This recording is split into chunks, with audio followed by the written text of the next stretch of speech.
Hello, hello, hello! Welcome and well met! Welcome to the stream. I'm Leah Theodosia, and today I am playing Ace Attorney Investigations Collection. We are on, let's see, it's episode 4 of the actual Miles Edgeworth Investigations half of this collection. We're... yeah, I did say okay. I immediately forgets what I just said. Good job, me. Yeah, that is Turnabout Reminiscence. Is this Turnabout Reminiscence? Yeah, I think we're pretty close to the end. We may get to the end. I am not entirely sure. I don't clearly remember enough what happens after this. Like, I remember one thing that happens after this next part, and that is it. Not very helpful to figure out how much is left. So I am looking forward to it. I don't remember this at all because I watched this. I've never played it before. This is my first time playing, and it was like I watched it years ago. So long ago. I don't remember a lot of things. So let's get into it. Yeah, I believe we ended on a to be continued, so it's gonna have a little cutscene, so I put on the screen. I should sit properly on my chair. That'll make me happier in the long run, because I'm not gonna cut off circulation to my foot or something. Oh. Oh no, we were here. Okay. I remembered wrong. That's okay. What are you complaining about? Let's see. Okay, so they just got in. Oh, right. We're investigating the defendant lobby number 1. Right. What's this incredibly overpowering sweet scent? It smells like flowers. Hey, Kay. Uncle Bad, is this it? Hmm? Isn't that Detective Bad and Kay over there? It looks like she managed to escape the bailiff. It is Kay! She's pretty good at that. Oh. It's a pink perfume, but that's really pink. That caught me off guard with how pink it was. I'm like, oh, that's really pink. No, that's not quite it. Oh, too bad, but it's so pretty. I think you're still a bit too young to be wearing that. Since you found it, I guess I can let you keep it. Thanks! I'll treasure it always. Those two seem to be getting along rather well. Oh, here. Got something else for you. Swiss roll. Is Detective Bad a sweetheart to little baby Kay? Aww, soft spot for kids. Yeah, that happens a lot. Unless they're bratty, then not so. It's funny you get put a kid that's well behaved, like their parents actually explain why not to do things and whatnot. Because honestly, I figured out just meandering life experience. Most kids that are well behaved is because they had parents explaining things to them, or at least some kind of guardian that just would explain, we don't do that because of this. It just in whatever age-appropriate manner it, you know, needs be. Because if a kid's asking about it, well, they've already encountered it. That ship has sailed. At least in my opinion. I mean, I get not wanting to tell your kids when you're not ready to explain certain things to them, but like, if they're asking about it, they've already encountered it. Please explain it to them, or else they're gonna find out the hard way. That's bad. It's usually bad. I've heard horror stories. Please don't do that. Please explain. Anyway, I'll get off my soapbox. Sorry. Yay, thank you, Uncle Bad. Earlier, I ate one of these with... She's chowing down. Just noticed. She has a little animation. She is going to town on that. Oh my gosh. Don't eat it so fast. If you eat it slower, you get to enjoy it for longer. You don't have to, but that's my opinion. Earlier, I ate one of these with Gummy. Gummy. Oh, you mean the Gumshoe. Gummy is? He was trying to be nice to me because I was gonna get in trouble. Now that she's crying and eating on the cake. I'm sorry. That's so weird. That's a weird image to me. Little kid crying their heart out as they chomp on a Swiss roll. That's sad, but kind of cute, but also like, oh no. That's a lot all in one. And then he got in trouble because he lied to protect me. Gummy. I know he didn't kill Daddy. Goes back to eating and crying. It's okay. Oh no. Baby K! No! Poor Baby K. Don't cry. Faraday would be sad if he saw you crying. I'm not crying.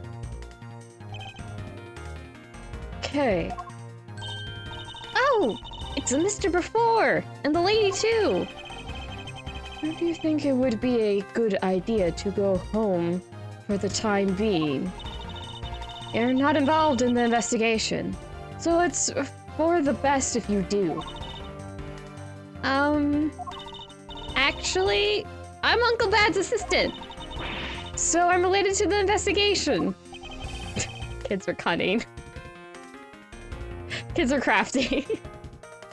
Somebody recently, I don't remember what I was watching anymore, but I was watching something recently, and somebody just got off like, sort of a tangent, but it was on topic for what it is, and then it's like, kids are crafty. Kids will figure out how to get out of things, or how to do things in the weirdest way possible and somehow be more effective. They were talking about it, they're like, no, kids are crafty. They will figure things out. If you're not very specific in your directions, you will get them doing the darndest. You'll get them doing something else, and you'll sit there going, it's kind of my fault. I didn't explain well enough. The kids are crafty. Go Kay. I know some people will be like, well, we can really do this? I'm like, yes. Have you seen some kids? They're devious little things. Proud. Devious proud. Anyway. Look at Kay go. Is that so? Detective Bad. Yeah, I guess. What? You were just scolding us like kids, not to muck up the crime scene. And now you let this child run free? Why? People are free to investigate things outside of the actual crime scene. You also had a few things she wanted to look into. Got a problem with that? Ugh. I don't have a problem with that, but I am curious as to what Miss Yew is looking into. Nothing good for us, that's for sure. She's clearly the antagonist of this episode. Uncle Bad, I'm gonna go look somewhere else now, okay? Alright, I'm counting on you. Oh, that's right. Hey, mister. Yes, what is it? I know Gummy really isn't the bad guy. I mean it. So please, find the real bad guy, okay? I won't forgive whoever did this. But in the absence of the perfect piece of testimony and evidence, there is no one else who could be the true culprit other than Detective Gumshoe. She wandered off while I was pondering. Well, it's time to investigate. Plant. This decorative... sorry. My throat's been getting scraggly. It's been very dry. Also, I got near my allergy, so that didn't help. That didn't help at all. It was really bad. It was kind of scary, actually. I'm okay, by the way, in case anyone starts to forget. I was like, you were what? Like your allergy? The fight was bad and scary. I'm like, I'm fine. I'm fine. I'm fine. I'm fine. It wasn't like super duper bad. It was just like, ha ha ha ha. Nah, I was not expecting that. Scared me more of scary because it was unexpected rather than like scary. I'm okay. Important part. I'm okay. Let's see. This decorative plant's leaves are shinier than the one on the plant in lobby number 2. That's probably because it's next to the windows, where it's easier to photosynthesize. You may be right. Plus, the curtains are always drawn in lobby number 2. The caretakers of this courthouse don't think enough about the plants, do they? That's because they're the courthouse caretakers, not a bunch of botanists. That's a fair point. Window. One of the windows in this lobby is open as well. The air conditioner is working just fine in this room. So why did they open it, I wonder? I don't know. Sofa. Why are you wagging your finger at... Always wagging it at the painting. I was wanting to look at the sofa, so I'm like, why are you wagging your finger and winking like a like a dummy at the sofa? Okay, what are you on about the painting? Why did the painting deserve a finger wag? That expensive painting is ill-suited to be hanging over the wall of this room. I wonder if a guard detail should be placed on it. Why do you say that? Well, a desperate, low-paid detective might make off with it someday. You never know. Maybe thinking about hiring a guard. It's obvious she isn't factoring in that the guard's salary whatsoever. Apparently we're critiquing. That's expensive. What does it look like? Let me remove the chat. What is this expensive painting? Oh, it's like a painting of a judge. Okay. Interesting. I guess it's an oil painting. Oop, I didn't want to leave. I did not mean to do that. I got too close to the door.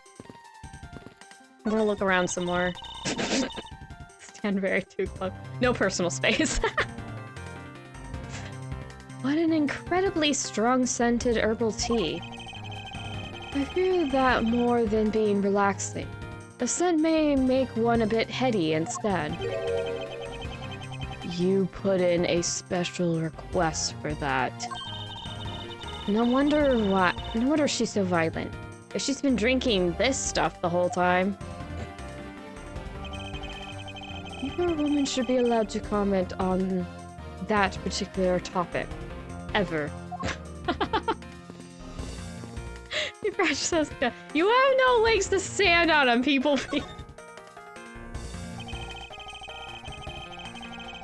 May not look like much, but I find that ordinary tables like this one are very useful. I think it's time they bought a new one. I wonder if they will replace this table if I hit it enough with my whip. Don't do that's public. Francesca! That's destruction of property! Why is she like this? A much too heavy-handed method if I ever saw one. TV. Television is the same model as the one in the defendant in lobby number 2. It looks like the two rooms are basically the same in terms of layout and supplies. Yes. The two rooms are basically the same, huh? Window. I see down into the courthouse courtyard from here. What is that mess supposed to be? It's like an optical illusion. I believe it's supposed to be a postmodern in design. More like thoughtlessness in design. Don't get me started. Area of a topic I sort of know things about. Don't get me started. I can't disagree there. Both for and against it, really. It like depends on who makes it. Sometimes it's just a cash grab. Sometimes it's not. Boring design. Yeah. What do I have? Do I still have the layout? Do we still have a map? Or did I ever get a map? That's people. That's not how I switch. No, it doesn't. The map it. No, there's definitely no map in there.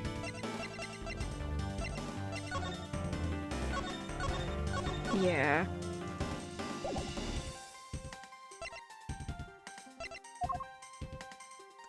I wonder if I can look over the evidence.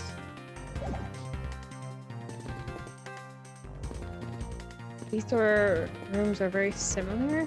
Oh, let's talk to Detective Bad.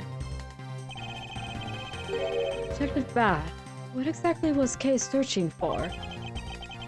Nothing that concerns you, boy. Oh, and I suppose it has something to do with Kay. It does, because she's Faraday's daughter. Faraday. I keep saying Faraday. Faraday. Anyway, hurry up and get to the point. I don't have time to waste. It sounds like you'd rather be left alone. I have something that I'd like to confirm with you once again. I don't have anything to say to you.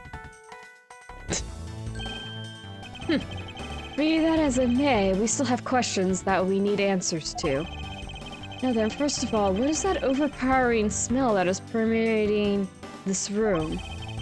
Upon entering this room, I was going to suffocate. It's the ultra-strong perfume Yew wears. She spilled some of it. I was having a bad time of it myself. I didn't think twice and opened the window, but that smell's still here. Perfume, huh? So the sweet scent in the air is perfume. Well, it's giving off quite a stench. I bet it's some cheap no-name brand. She said it's a famous brand from overseas. You got proved wrong! The knockoff. Yes, definitely a knockoff. No disrespect, but she forced one of those bottles on me. Here, little girl, you can have it. Was born for a much more expensive and refined perfume. However, seeing as how you just happen to have a spare, I suppose I'll take it. Miles Edgeworth, you will hold on to this bottle without fail. Why can't she ever be honest about her once?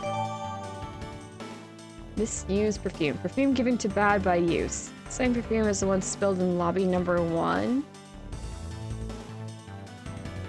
Oh, yes. Okay, right. The incident happened in lobby number 2. I'm like, what do you mean it's spilled in the crime scene? I'm like, no, wait, 1 is here. Crime scene is 2. Oops. Now we have the perfume Miss Yew wears. Just fantastic. Is that all you wanted to talk about?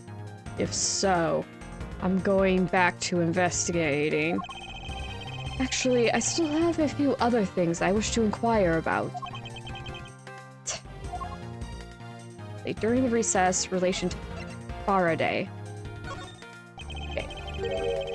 Relation to recess. So you were here in this room the entire recess. Like I said, I made a call to the precinct to get that big lug down here.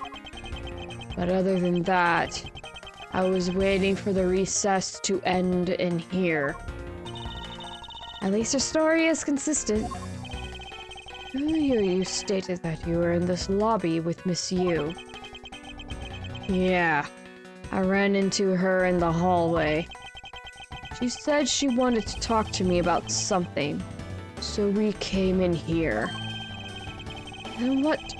Then what you're saying is that until Detective Gumshoe's arrival, you and Miss Yew were in two different locations. Guess I am. Interesting. Speaking of that lawyer, she seems to have a great dislike for you. Oof. Let's see, Miss Yew is the sister of the victim of the KG-8 incident.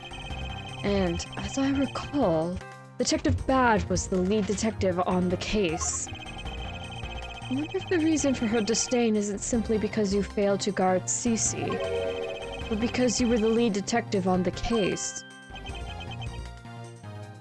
You knew. I also know that today's trial involving the Kodofian emissary staff member is being referred to as the second KG-8 incident. Now then, Detective, I believe it's time you were honest with me. You told me the truth behind your relationship with Miss Yew and Mr. Faraday, and the KG-8 incident. If you already know that much, I guess it'd be alright to tell you. KG-8 incident! Now then, I'd like to ask you a few questions about the KG-8 incident. It's not exactly a happy story, other than the people who were directly involved. You two will be the first to hear what I'm about to tell. Ooh. Lollipop! Honest truth behind the KG-8 incident. Ooh, the music's somber now. Faraday, you, and I. As you already know, we three were involved with the KG-8 incident. Faraday and I were originally on the trail of a smuggling ring. You mean the smuggling case involving one of the Amano Group's secretaries? That trial was just a front. A facade? Yeah, but the case became tainted.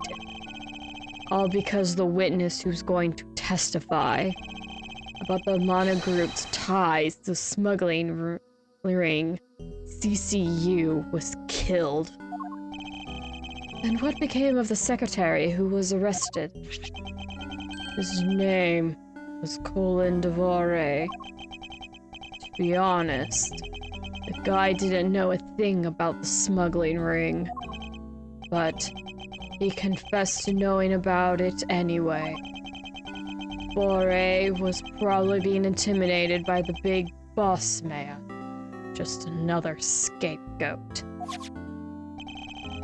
Boss man of the Amano Group?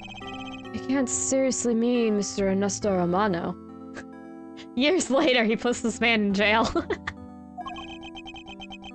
I can't be right. It's probably just Detective Bad's personal hypothesis. What is he trying to do, suspecting Mr. Amano of being involved with smuggling? I suppose it would have been quite difficult to secure an acquittal after he confessed. The man who killed CCU, Manny Kochan, was a completely different person. But since he already been acquitted once of her murder, Mr. Faraday, how could you have let him go? If I remember correctly, I heard that Mr. Faraday had an important piece of evidence stolen from him. That wasn't Faraday's fault. It was mine. I wasn't vigilant enough. Faraday, Cece. I was supposed to protect them both.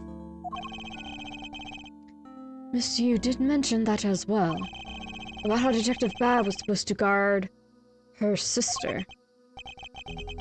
But even I, who's supposed to protect them, I fell into their trap. What kind of trap? The holes in this jacket are a testament to that trap. You You mean you were fired upon? You were shot at that many times in one gunfight? No. Only about half of these are from that case. But the reason I continue to wear this jacket is to remind myself. I want to have a side... Can we have a side story of Detective Bad? He sounds cool! That's a lot of bullet holes. He sounds like an anime protag. One of the lessons I learned from the KG8 incident. I see. We couldn't protect CCU, and the suspect was not found not guilty. We had hit a brick wall, as far as the law was concerned.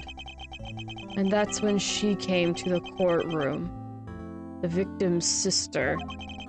That's when I first met Calisto Yew. Relationship to you. But when you first met Miss Yew, it was on the day the verdict of the KG8 incident was handed down, was it not? Who needs to investigate how to patch his clothing? Maybe, but I think that kind of defeats the purpose. And apparently he leaves it like that to remind him of all his mistakes. I don't think that's a healthy coping mechanism. Also, hello. There, Margaret. Oh, I didn't say hi. Hey there, Iris, too. Sorry I didn't say hi earlier. Yes. Faraday and we apologize to her from the bottom of our hearts. It was all we could do. But just saying you're sorry won't bring my sister back, she said. And then she gave me a hard slap across the face. Well, she certainly had a lot of self-control to stop at just a slap. If it was me, not even 100 lashes would have been punishment enough. Francesca confirmed gonna beat the crap out of somebody if something happens to her siblings. Also, yeah, it is apparently, I think it is siblings, because I think she has an older sister. I think it's mentioned. I could be getting that mixed up with something else. I think she has a sister. Again, I could be wrong. I haven't seen that information in a while. I suppose not. You said it herself, that she never wanted to see either of us ever again. But after that, you've seen her many times over, correct? Yeah, Faraday and even after the KG8 incident had come to a close, we continued to hunt down the smuggling ring and got involved in a variety of cases. But it was no use. We cracked so many different cases. The result was always the same. We couldn't find the real mastermind behind the ring. Was the ring really that big? It was in the pursuit of the ring that we met you once again. It was during another trial, related to the smuggling ring. Faraday was the prosecutor, and I, as the lead detective, took to the witness stand. She appeared out of the blue as the defense attorney. Her client was related to the smuggling... Oh, wait. This is addressed... Oops. Her client was related to the smuggling ring, and she was defending them. Yeah. Yew was pursuing the ring as best she could as a lawyer. I think she defended Rel this time for the same reason. Come to think of it, Miss Yew did say something to the same effect. I have my own agenda. I'm still on the hunt for leads regarding the KG8 incident, alright? And for that, you have not a single qualm about defending a known killer. Don't put words in my mouth. I said no such thing. The only way I had to get close to Mr. Rel was to be his lawyer. I had no intention of covering for him, ever. So don't you dare suggest I was going to. Doesn't matter what her reason is. Helping a criminal is just despicable. You're so naive, little girl. I could have stolen this lollipop from you. That's how naive you are. How dare you insult the daughter of Avant Karma? Just like us, you felt that she had hit the limit of what the law could do. That's all. The law is merely a tool. There is no limit to it, only the skill of the craftsman. You two are still too young, but one day, you'll know what I mean. Ominous! But enough sidetracking. Actually, yeah, they do find out.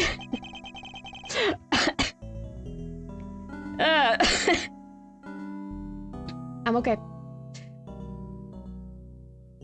What matters is that we met you again, in pursuit of the smuggling ring.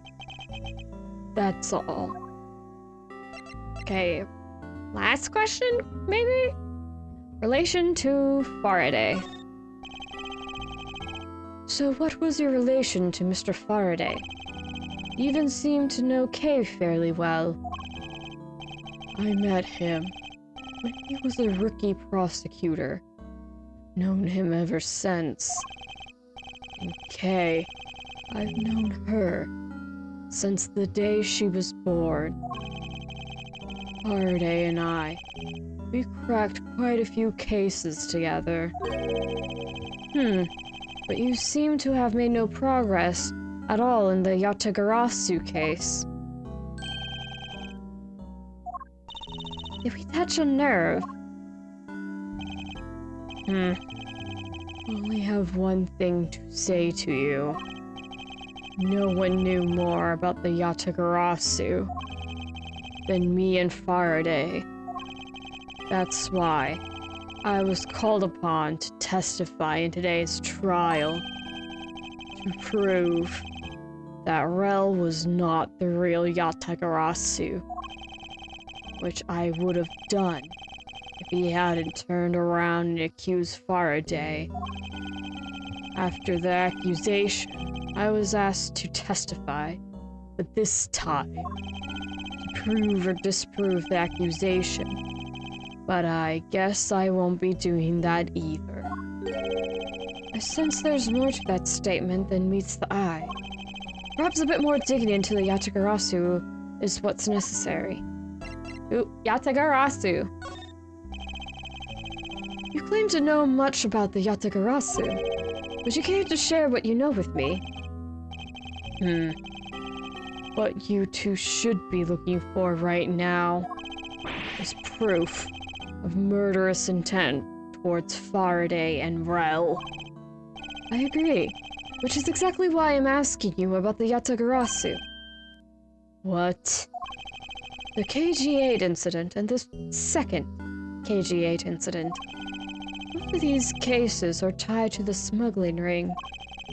And in both of these cases, the witness who was to testify about the ring was murdered. However, there is one point which they differ, and that is the presence or absence of the great thief Yatagarasu. Mr. Rel claimed to be the Yatagarasu. However, in the middle of the trial, he suddenly declared Miss Faraday to be the real Yatagarasu. Then, during the recess, they were both killed. Don't you find that to be the least bit odd? Miles Edgeworth, stop beating around the bush and just spit it out already. I believe there must be some reason that the two men suspected of being the Yatagarasu were both killed at the same time. A reason, huh? And so, in order to catch Mr. Faraday and Mr. Rel's cold-blooded killer, I feel that I need to learn as much as I can about the Yatagarasu. If it will help you solve this case. And I'll tell you the reason why we've never caught the Yatagarasu. What's that sudden outburst for? You almost made me whip you by accident. Smack Miles. Yep, there she goes. You? Still accidentally whipped me anyway. There are 3 main reasons why the Yatagarasu will always be one step ahead. First, the Yatagarasu always knows the exact location of the target object. Second, the Yatagarasu always knows exactly how to disarm the security system. Third, the Yatagarasu doesn't leave a single shred of evidence behind. Ever. I see. So those are the Yatagarasu's special traits. Sounds like an incredibly elusive thief.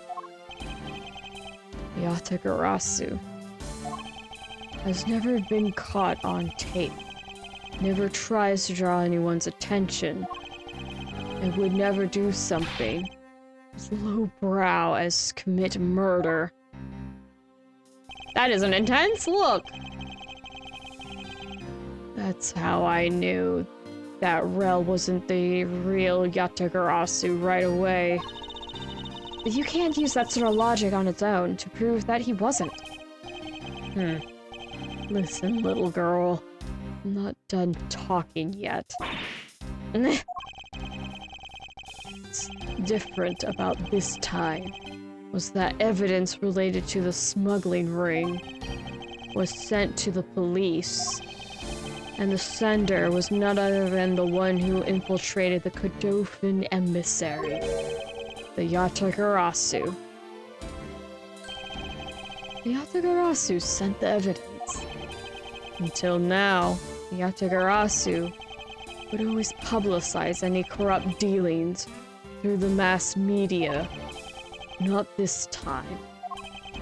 The evidence this time was something only Faraday and I, and a select few others knew about. In that case, how can you be so sure that it was the Yatagarasu who sent it? That's easy.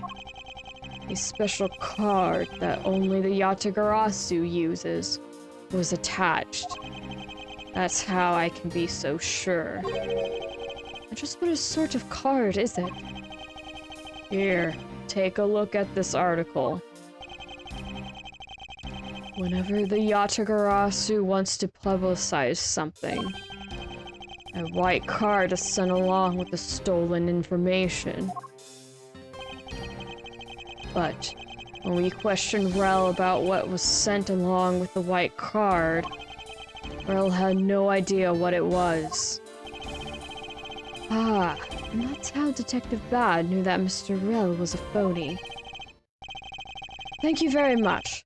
I have a much better understanding of the Yatagarasu now. Oop. Excuse me, Mr. Edgeworth. Yes?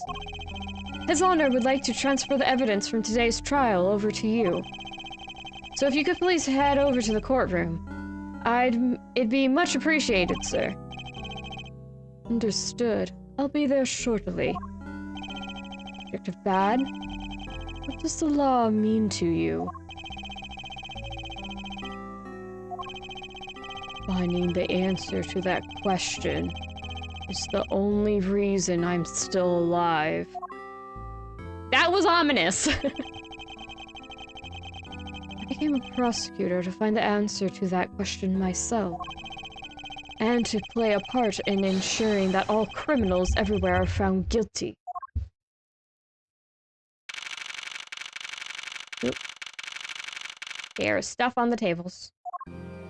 There's the judge. Hello, Judge. Oh, it's you, Mr. Edgeworth. It appears that His Honor is still a bit dispirited. For the first time today, I experienced what it's like to stand at the witness stand. I now have a greater appreciation for just how hard it is to give testimony. Well, there's no reason for you to be all depressed about it, Your Honor. As a judge, no one expects you to think about anything other than the verdict. Francesca, there's no need to further depress his honor. But I'm not trying to, Miles. Your Honor.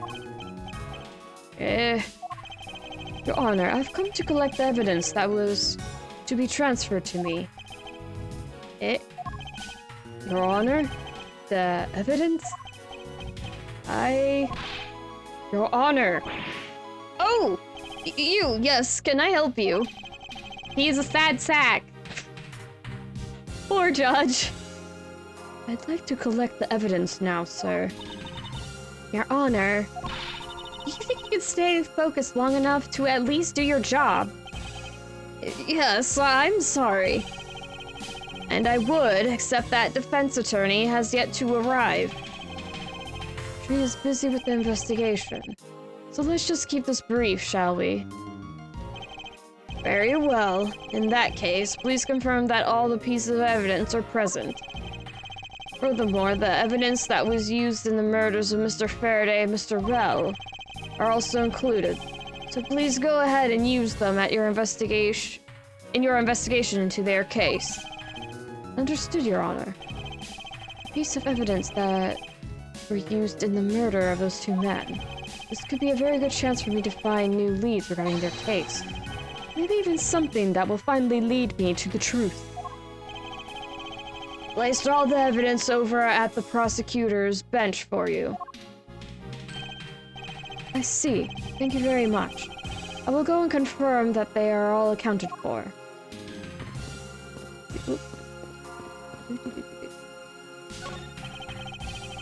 So this is the evidence related to today's Pedophile emissary trial from Mr. Faraday's bag. You mean the evidence bag that was on the table in lobby number 2, right? Yes. Finally, we can now take a good look at the evidence itself, not just the data about them. Let's be sure to thoroughly examine them while we have the time. Agreed. I want to take a good look at all the evidence from the emissary murder, too. Why is that? Because I still don't really fully understand what today's trial was about. She smacked that truth. What? Don't point your crop at me just because you don't know something. And don't try to order me around just because Papa chose you today. He's so aggressive. Hello, Frug. Welcome, welcome. I see someone is still sore about not being picked by Mr. Von Karma. It's also real to see the knife up close. So we have the knife, the gun, an envelope. What's this organizer doing here? Oh, that's right. I completely forgot to tell you. About what, Your Honor? They found Mr. Faraday's personal organizer inside that evidence bag of his. Detective Bad requested it to be passed along to you. I said it would help. He said it would help the investigation. Detective Bad said that. What a strange stroke of luck. Well, never look a gift horse in the mouth. We might well flip through it too. Okay. Inspection time. Knife. It's the knife that was used to kill Mr. Faraday. Who would have thought that such a beautiful piece of art could be used for such a cruel act? It's never crossed your mind that you use your writing crop for the wrong purpose. So mean. This gun, it was originally used to kill the Clodofian emissary staff member. When the crime was reported, the responding police found Mr. Rell still holding it, which led to his immediate arrest. And then, this gun took the original shooter's life. How ironic. Indeed. There doesn't seem to be anything else we can learn from this piece of evidence. Organizer. Mr. Faraday's organizer. Mr. Faraday's organizer. It appears he was in the habit of using it. It looks like he wrote his strategy for getting Mr. Rel convicted down in here. I've collected the evidence I need to prove that Rel was the killer. Between the handgun Rel had on him when he was arrested and the surveillance tape, we should be able to prove that he was the one. It appears that Mr. Faraday honestly believed that Mr. Rel was the killer in this case. The sound of his handgun going off was recorded with superb clarity in the surveillance video. I also have evidence I can prove that Rel is not the real Yatagarasu. It also appeared that he had proof that Mr. Rel was not the Yatagarasu. No matter how he may try to play it, as long as I have the Yatagarasu's key, I can prove he's a phony. If we present to him in court, we should clear everything up. And he apparently also had a very definitive piece of evidence. It's been a long battle. I hope that this will finally bring it to an end. Yes, I believe that Mr. Faraday was well prepared to discredit any claim that Mr. Rel may have made about the real Yatagarasu. And he had a way to prove that Mr. Rel was the guilty party in the emissary murder. This organizer is a clue straight from Mr. Faraday. I'll have to take my time and give it a thorough read later. Oh. Look, there's a picture stuck between these pages here. It appears to be a key. A rather ornate one at that. Just look at the design on the handle. The craftsmanship is superb. Could this be the Yatagarasu's key Mr. Faraday mentioned in his organizer? The Yatagarasu's key? Detective Bad said something earlier. What's different about this time was that the evidence related to the smuggling ring was sent to the police. And the sender was none other than the one who infiltrated the Kodofian emissary, the Yatagarasu. The Yatagarasu sent the evidence. Until now, the Yatagarasu would always publicize any corrupt dealings through mass media, but not this time. The evidence this time was something only Faraday and I, and a select few others knew about. Mr. Faraday must have been trying to keep this secret key safe. He's the prosecutor on both the Yatagarasu and smuggling ring cases. That's to be expected. That's odd. What is it? Mr. Faraday didn't mention anything about a knife in his organizer. That certainly is odd. The weapon was used to kill the Kodofian emissary staff member was the gun. But if that's the case, where did the knife that was used to murder Mr. Faraday come from? Isn't it obvious? It was brought into the courthouse by Mr. Rel. That's the only logical conclusion, right? No, because it's not that easy to smuggle a weapon like that in here. Every person who enters the courthouse door is checked thoroughly for contraband. Furthermore, the suspect was handcuffed, making it impossible for him to bring a knife as... large as this inside. In that case, how do you suppose this knife ended up in the courthouse? I don't know, it looks kind of like the key. Did anyone notice that the handles look kind of the same? I need to think carefully here. There is nothing related to the knife written anywhere in Mr. Faraday's organizer. However, it is in fact that this knife... Wait, what? It is a fact that this knife came from Mr. Faraday's evidence bag. Conversely, there's one item listed in Mr. Faraday's organizer that no one has claimed to have seen today. In order to solve this mystery, I think we'll need to take another good look at the evidence. Is it like a Swiss Army knife? One side's a key and the other is a knife? disappears and another thing appears, and they look like they have the same handle. Is it something like that? There was grooves in it. I don't know if y'all noticed. Miles Edgeworth, can I take the fact that you have yet to answer me to mean you don't have an answer for me? Actually, I do know the answer, Francesca. What? Then what is it? One of the pieces of evidence we've been holding has been hiding a secret of its own. And it was through this piece of evidence that the knife was brought into the courthouse. Key. Take that! This Yatagarazu's key, Mr. Faraday mentions in his organizer. This is how the knife was brought into the courthouse. You're not making any sense, Miles Edgeworth. You just need to look a bit closer, Francesca, to see what I mean. Doesn't the color and ornamentation of the key's handle remind you of anything?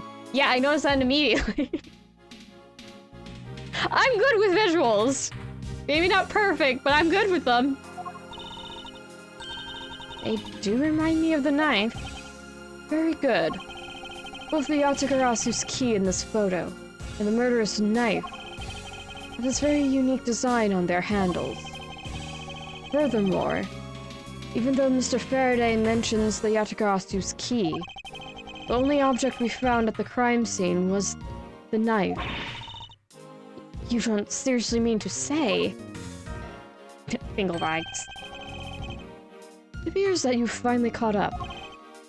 Yes, I do mean to say that these two pieces are in fact one and the same. I got it! I feel like a smart cookie. That's impossible. Swiss Army knives have this kind of thing all the time. They're old. It's not that surprising. We have like cane swords and umbrella swords. There's that one person who got assassinated via a little tiny poison pellet with an umbrella that shot it. Kind of terrifying, honestly. But yeah, these hidden weapons are a thing, Francesca. They have been for decades, centuries, probably even millennia. Alright. Even if that is what you believe, we should still investigate this possibility. Now then, let us examine this knife in a little more detail. Yeah, we just... Sit. Oop. Hi, cat stream! Welcome, welcome. I can't believe it turned into a key! To think there's such a trick to this thing. So the weapon used to kill Mr. Faraday is actually the key the Yatagarazu stole. This piece of information is more critical than anything we've learned up until now. Owner of the key the Yatagarazu sent. It turns into a knife. It's like a knife! Being silly. Frankly, I'm shocked. Mr. Faraday only mentioned the key aspect of this piece of evidence in his organizer. It's possible that even he had no idea the key was hiding a knife blade inside. But if that's true, then only someone who knew about the key to knife trick could have killed Mr. Faraday. Even among law enforcement, this key was top secret. We're looking for someone who knew even more about the key than even Mr. Faraday.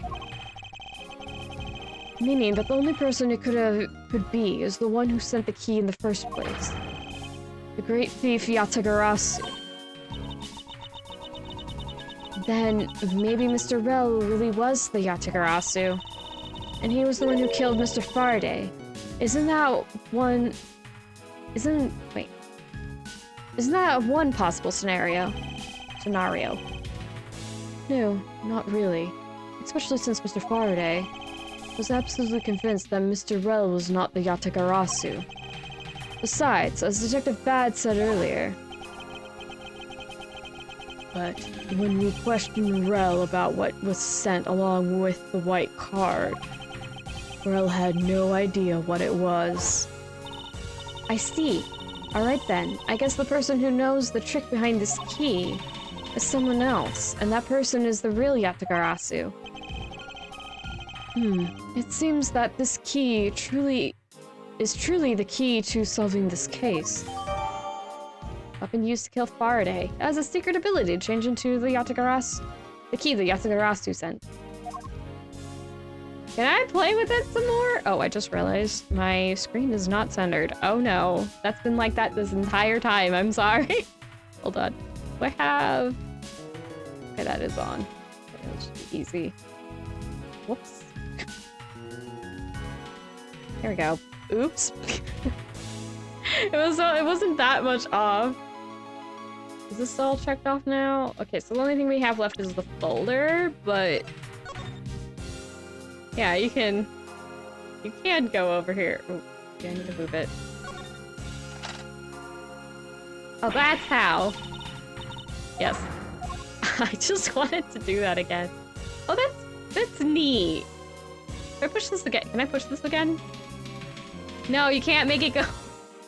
I don't know if I got rated. Did I get rated? Did I? I don't have anything on Twitch set up. I really should. I just don't get around to it. But thank you for the raid. I guess. Yeah, it's set to subscribers only for chat. Or wait, did I turn that off? Oh, I can't remember if I turned that off or not. I think I did. I hope I did. I think I turned it off. I think I made it so you have to have a verified email, but you don't have to be a... Wait, no, it's not subscriber. It's called follower on Twitch, isn't it? Anyway. Thank you. I guess. Let's see. Where was I?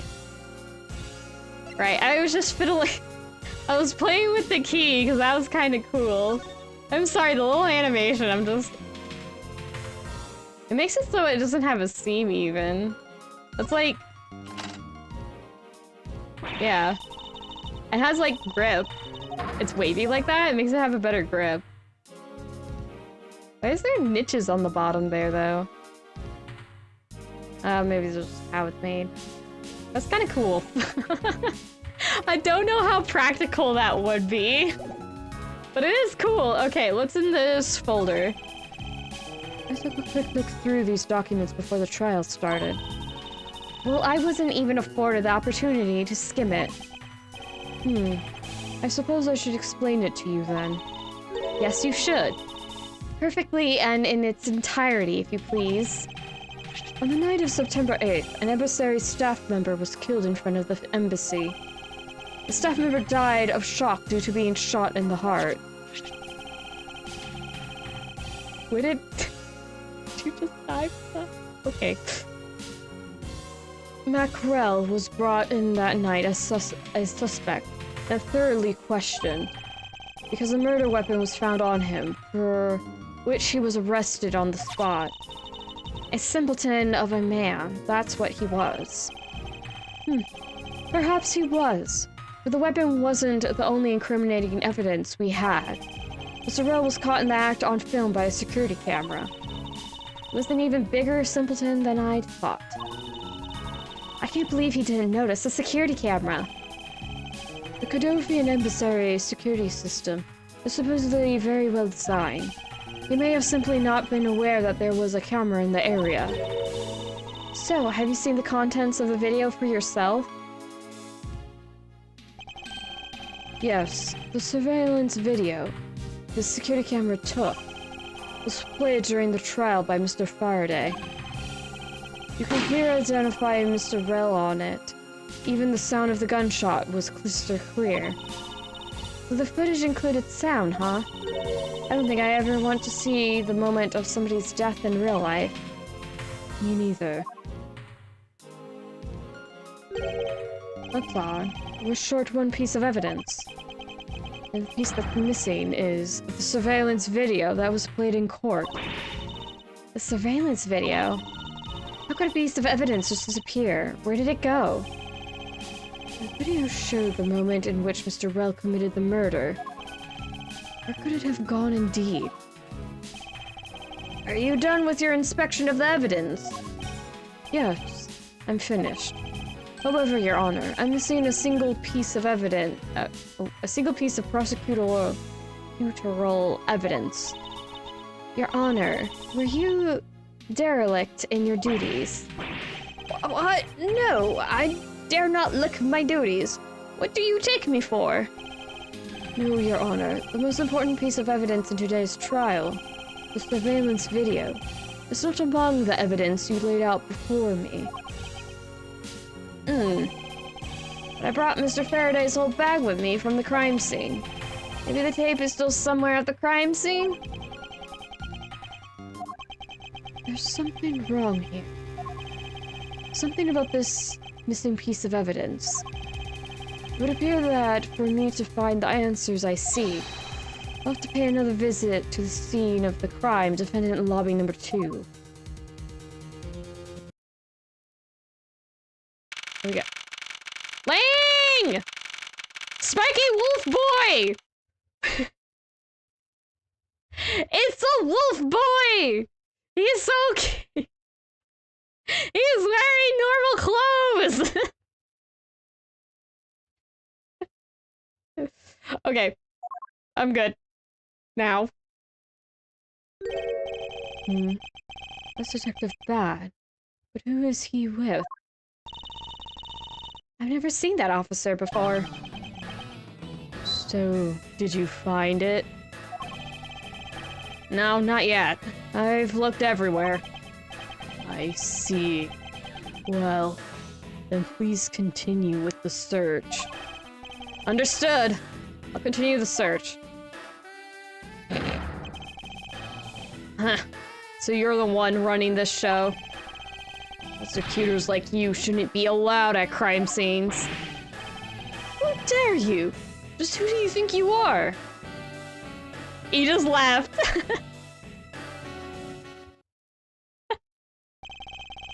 I'm sorry, that's kind of hilarious. He just insulted Edgeworth to his face and just walked away. Nice. What was that all about? And who was that man just now? Whoever he was, I've never seen a more impudent officer in my life. You work with him later. Do you even know that we're standing right here behind him? I know you're standing right behind me.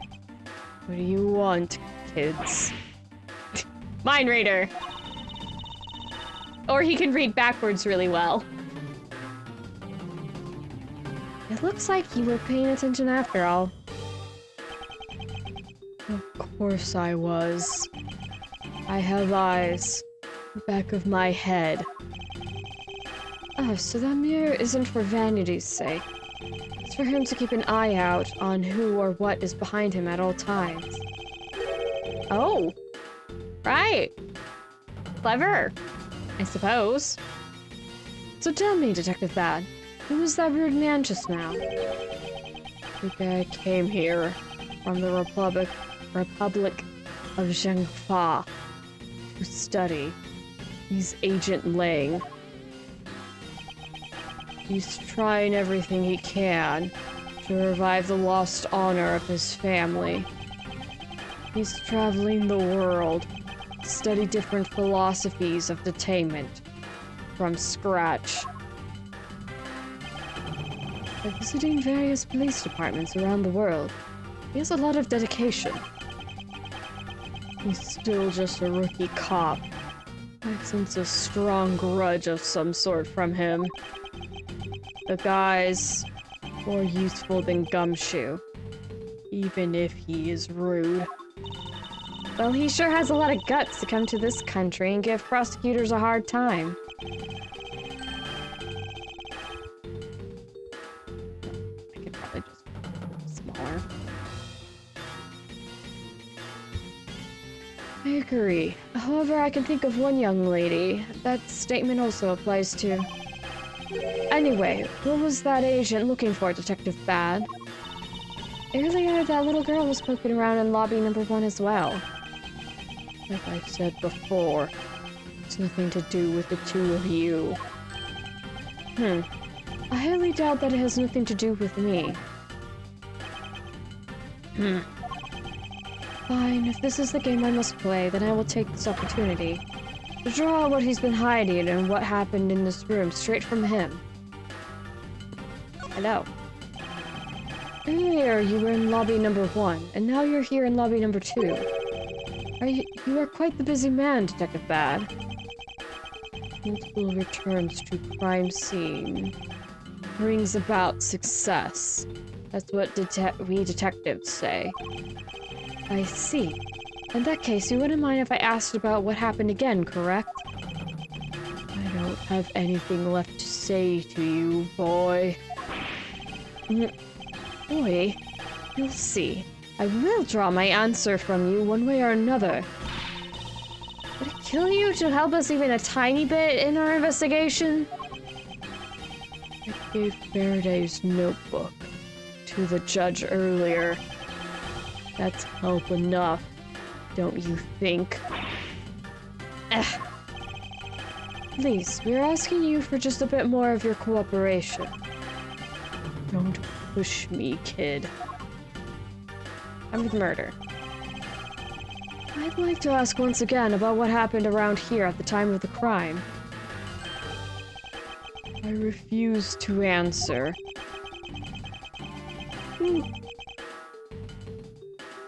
Any more investigating you do would be a waste of time. Besides, how am I supposed to answer questions about things I don't know about? Things you don't know about, but aren't you supposed to know everything? You should. Wait, is it possible? Maybe he doesn't know about the trick behind that piece of evidence. I should try showing it to him. It may prove to be the key to getting some answers from Detective Bad. Do I just show him either or? Has secret ability to change into key. Yeah. The knife changes form! It's a shapeshifter! Call the church! Detective Bad. Did you know of the existence of the item in this photograph? Of course I did. It's my job to know everything related to the Yatagarasu case. In that case, let me ask you something. Did you know that the knife that killed Mr. Faraday and this Yatagarasu's key are one and the same? What? That's impossible. It looks like he didn't know after all. This piece of evidence, which we call the Yatagarasu's key, is actually a well-camouflaged knife. Mr. Faraday was planning to use this Yatagarasu's key to prove that Mr. Bell was not the real Yatagarasu. Isn't that correct? I guess so. However, Mr. Faraday had no idea it was in fact a knife. Yeah, I have to admit, neither one of us knew that fact. And if neither of us knew, then no one in the law enforcement knew either. How did we miss something as big as this? I noticed that since a little while ago, you appear to be searching for something. I presume that this key is what you were searching for. Yeah, that's right. And why were you searching for it? Because I promised Faraday. I promised that I'd protect that key with my life. But after he was killed, the key disappeared from Faraday's evidence bag. Who would have thought that the key is what took Faraday's life? Detective Bad, so that we may find the truth, please testify for me once more. Alright. It doesn't matter how many times I tell you about what happened. Nothing will change. Okay, out of time of the murder. Detective Bad, I ask that you please testify once more. What happened in lobby number 2, and what you experienced in lobby number 1? My answer My answer is still the same. And this is the last time I'm going to do this. That's fine, because I only need this one time to clear everything up and find the truth behind this case. Active bands movements. I was in lobby number 1, talking with you. We were talking about some trivial things. I heard the gunshot right before the trial was about to reconvene. And we heard it. Oh, when we heard it, you and I immediately dashed out into the hallway together. I saw Gumshoe goofing around there. And then we all ran into lobby number 2. It sounds like the exact same story he told us before. Indeed. However, I feel that we have yet to draw out all the information that we can. What's the pressing? Press the testimony! Okay. Hold it! Why did Miss Yew choose lobby number 1? Answer me. Who knows? She just said that she had something she wanted to talk to me about. And we walked into lobby number 1 together. That's all. So his answer remains the same as before, I see. Okay. Hold it! I was hoping you could expound on what exactly you were discussing with Miss Yew. Trivial stuff. It was nothing important. It's for me to decide.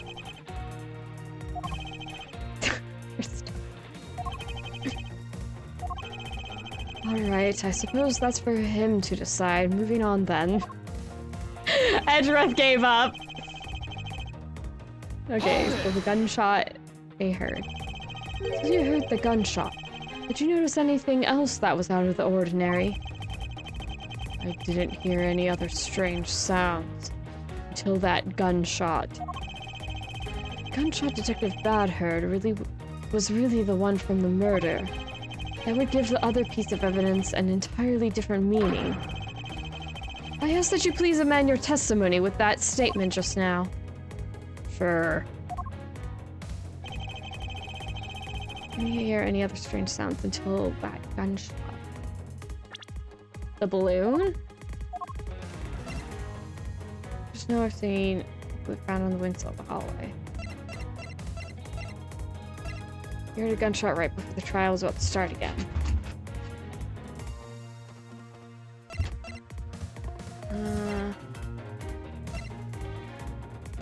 Yeah, I would only think it's the balloon.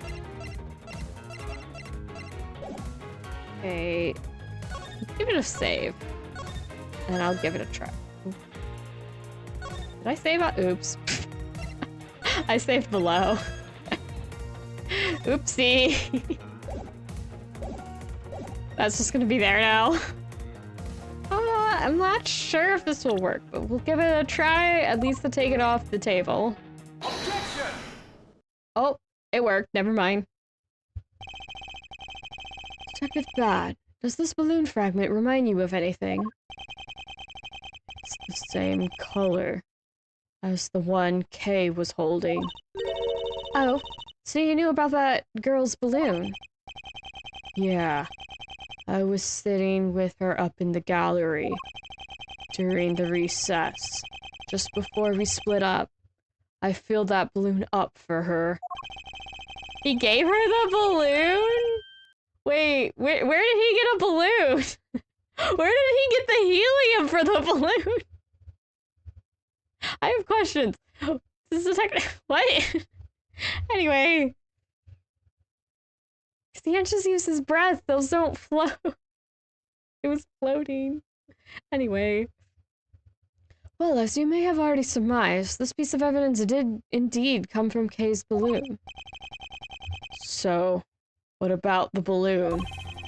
I wonder if you might remember hearing this balloon pop at some point.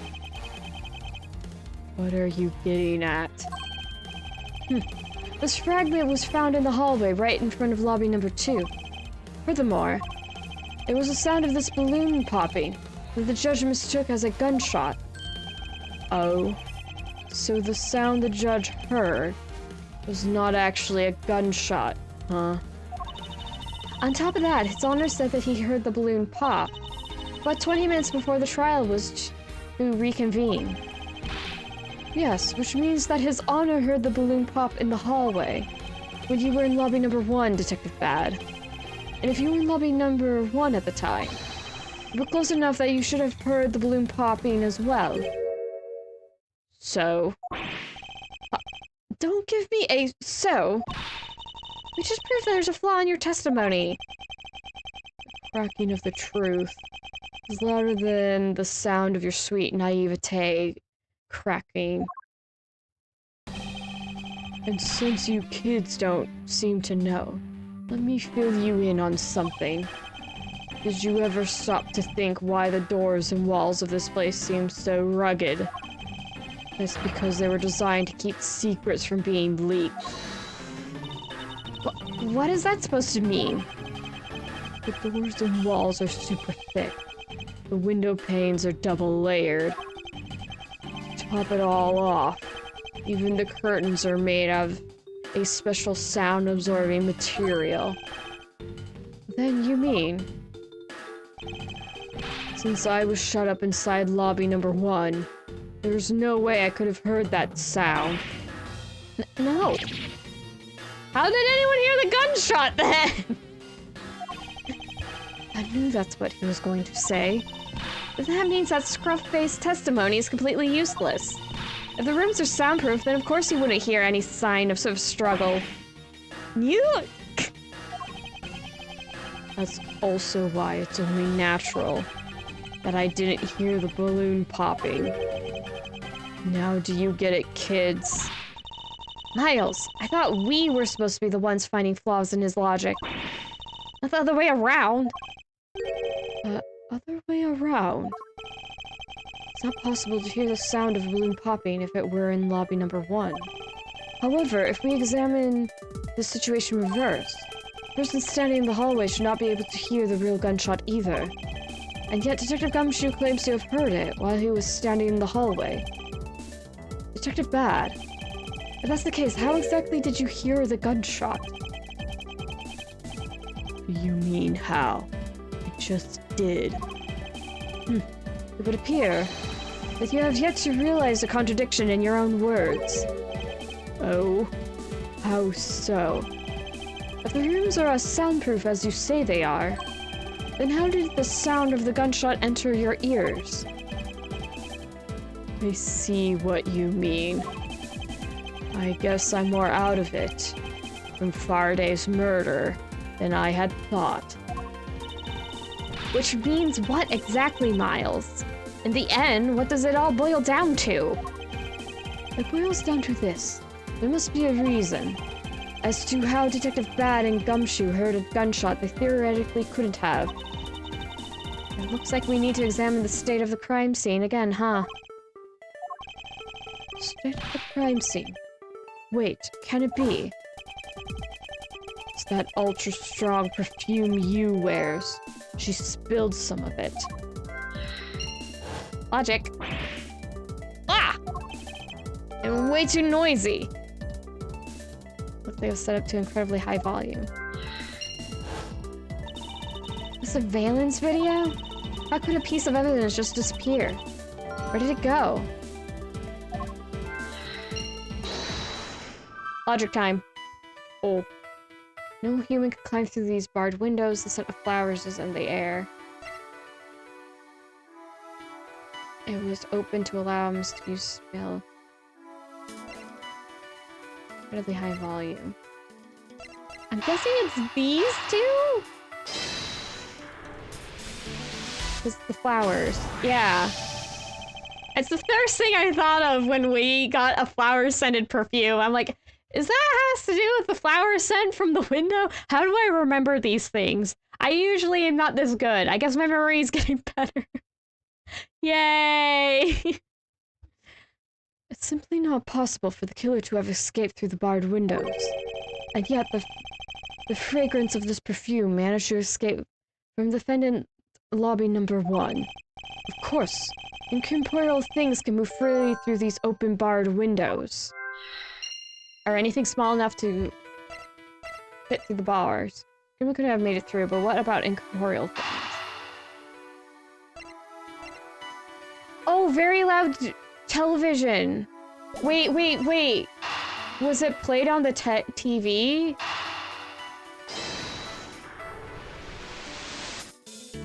No. Oh, okay. Okay, nope. Not that. Very loud television, the missing... Wait.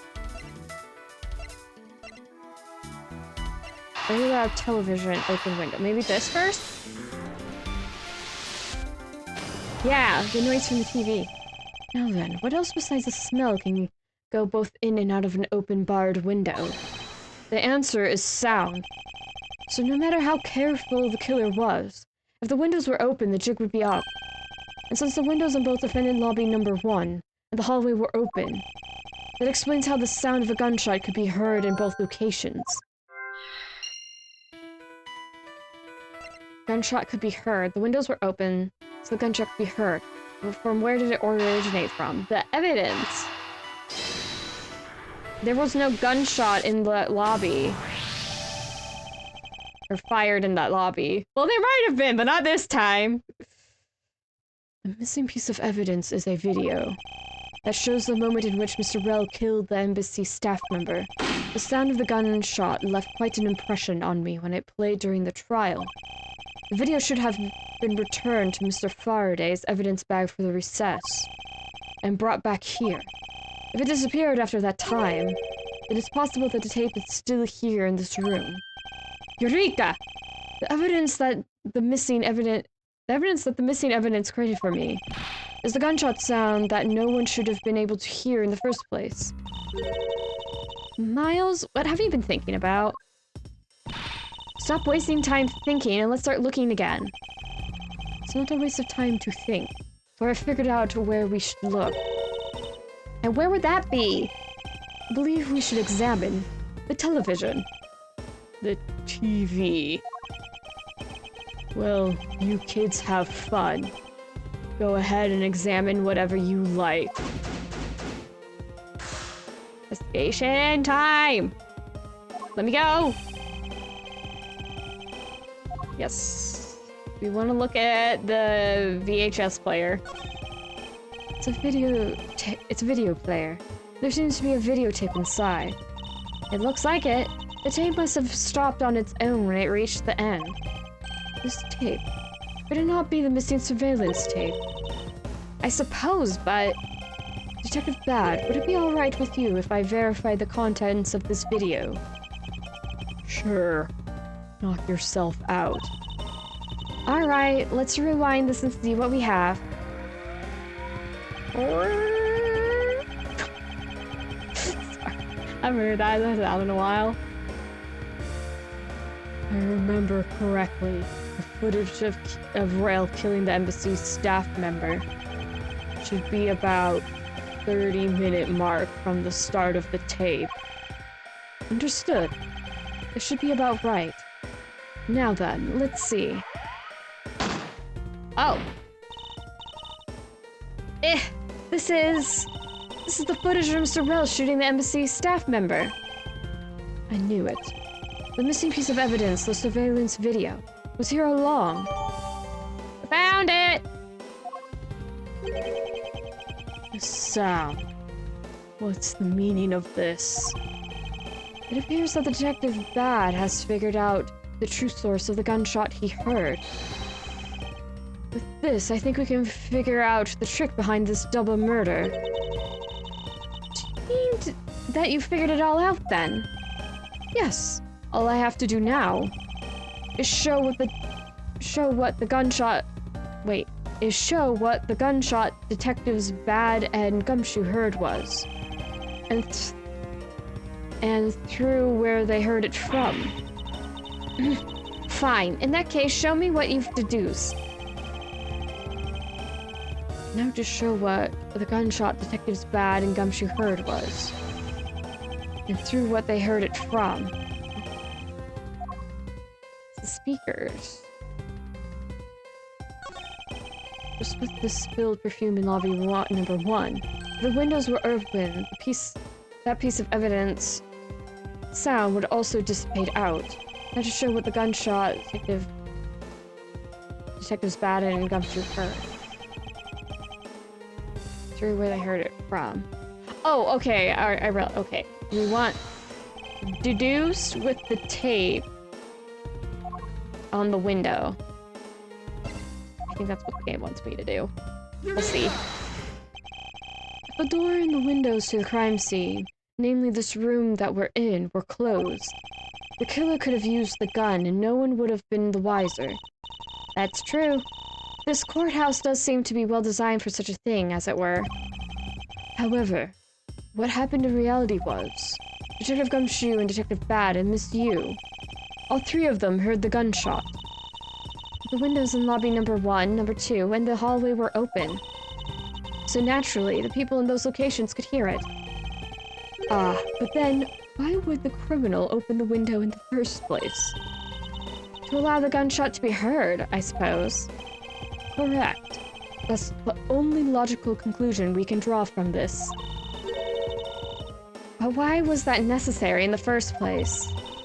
I want a real answer, Miles. I demand satisfaction. Very well. I believe that the killer wanted to manipulate our perception of a certain fact. What was it the killer wanted to manipulate our perception of? When the crime took place! I mean, the video plays at a certain time. Wait, does that mean it happened like 30 minutes ago? Because they just like put the tape and hit play and then walked away? Is that what it means? The killer wanted to fabricate the time of death to their precise wishes. And they used the gunshot in the surveillance video to do so.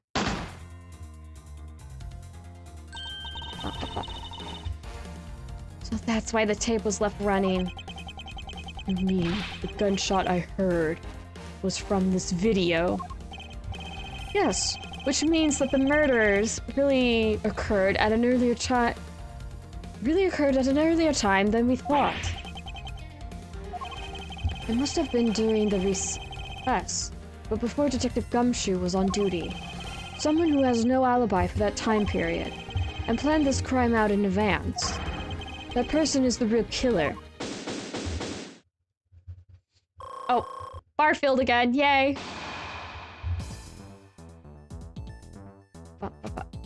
It's Bailiff again. Hello, Bailiff. Mr. Edgeworth. Yes, what is it? Miss Yew was asking for you. She's in the courtroom. She says that she's identified the murderer, but that she wants to clarify something. It looks like Miss Yew is still investigating something. Understood. Please tell her that I'll be right over. I'll come along. I want to hear what she has to say. It would appear that the time has come to uncover the truth. To be continued. I'm still playing though. Not to be continued, just a save break. Save. Save. Okay. Face off with you. Not you, but Calisto. I'm gonna fight the audience. No, I'm not. There she is. Hi. Why is Kay in the corner? There she is. Not in the corner anymore, good. Hey, what are you doing here? Oh, hello, mister. I'm still investigating. Object you're looking for has already... Hey, don't mind him. Please continue with your investigation. Okay, you got it. What is that? Haven't we already found what you were looking for? It means I can keep... If it means I can keep her in the dark just a little longer, any little task will do. Huh. You're more sympathetic than I thought.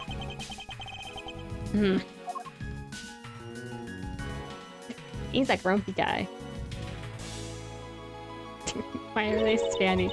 They could just walk in front of the table and talk to her that way, but they have to pretend it's court. Silly lawyers. I've been waiting for you, Edgeworth. I've also been waiting for the moment in which we can finally lay this case to rest. The moment in which we can finally lay this case to rest. Wasn't that when we placed Detective Gumshoe under arrest? I think we've more than solved this case already. Don't you? We'll see. It all depends on whether or not your logic holds. Oh, I see. We even have a viewer in the gallery. And why, even Mr. Bad is here. A viewer in the gallery? I'm hardly just a bystander.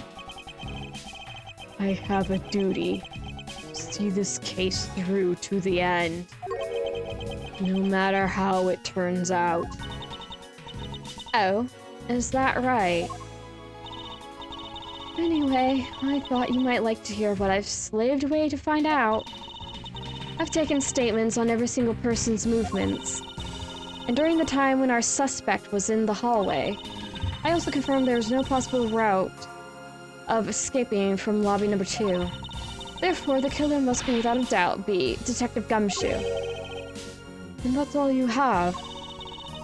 Yeah, that's all there is to my conclusion. And this case. Sorry, but I beg to differ. In a trial, there's always time for a rebuttal. And we are standing in a court of law. It'd be more than appropriate to follow the rules of court in this case. Don't you think? How absolutely like a rookie to think such a thing.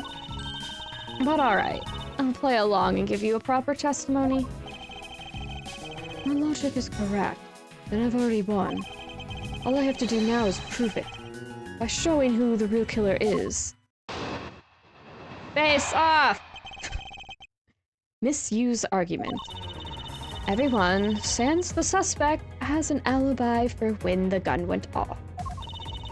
Furthermore, the areas around the crime scene have all been thoroughly investigated, right? I also confirm that there's no possible escape route from lobby number 2. Which leaves us with one unshakable conclusion. The Detective Gumshoe is the killer. Well, now that you have your testimony, I expect a good rebuttal, Edgeworth. But of course, there's no need to confront her logic head-on right now. I should instead focus on drawing out any trump cards she has up her sleeve. Press!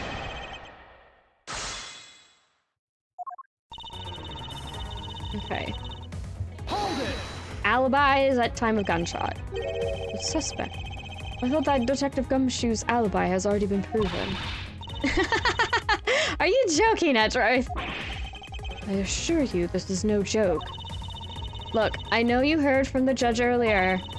The detective was in the hallway with Mr. Faraday's daughter eating a Swiss roll. Yes, that is correct. But see, that was 20 minutes before the real gunshot went off, right? The problem is, there's no one else who can corroborate what he did since the snacking. I see she's done her research well. Which means that I should focus on drawing out whatever trump card she's withholding. Okay. Hold it!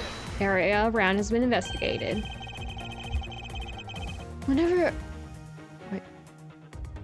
Whether they have been thoroughly investigated or not is for me to decide.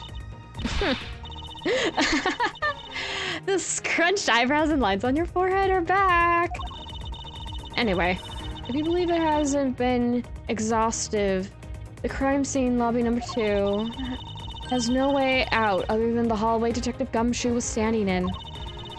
And because he claimed to be there, that makes him the only possible suspect. But isn't it also possible that someone escaped through a window into the garden? That's the first place everyone looks, silly. The police aren't a bunch of lazy bums. They looked into every possibility, you know. Isn't that right, Mr. Bud? Yeah. there wasn't a scrap of evidence to suggest someone used one of the windows. There also weren't any footprints or anything in the courtyard garden. I suppose they really did check everything that could be relevant to the case. Okay.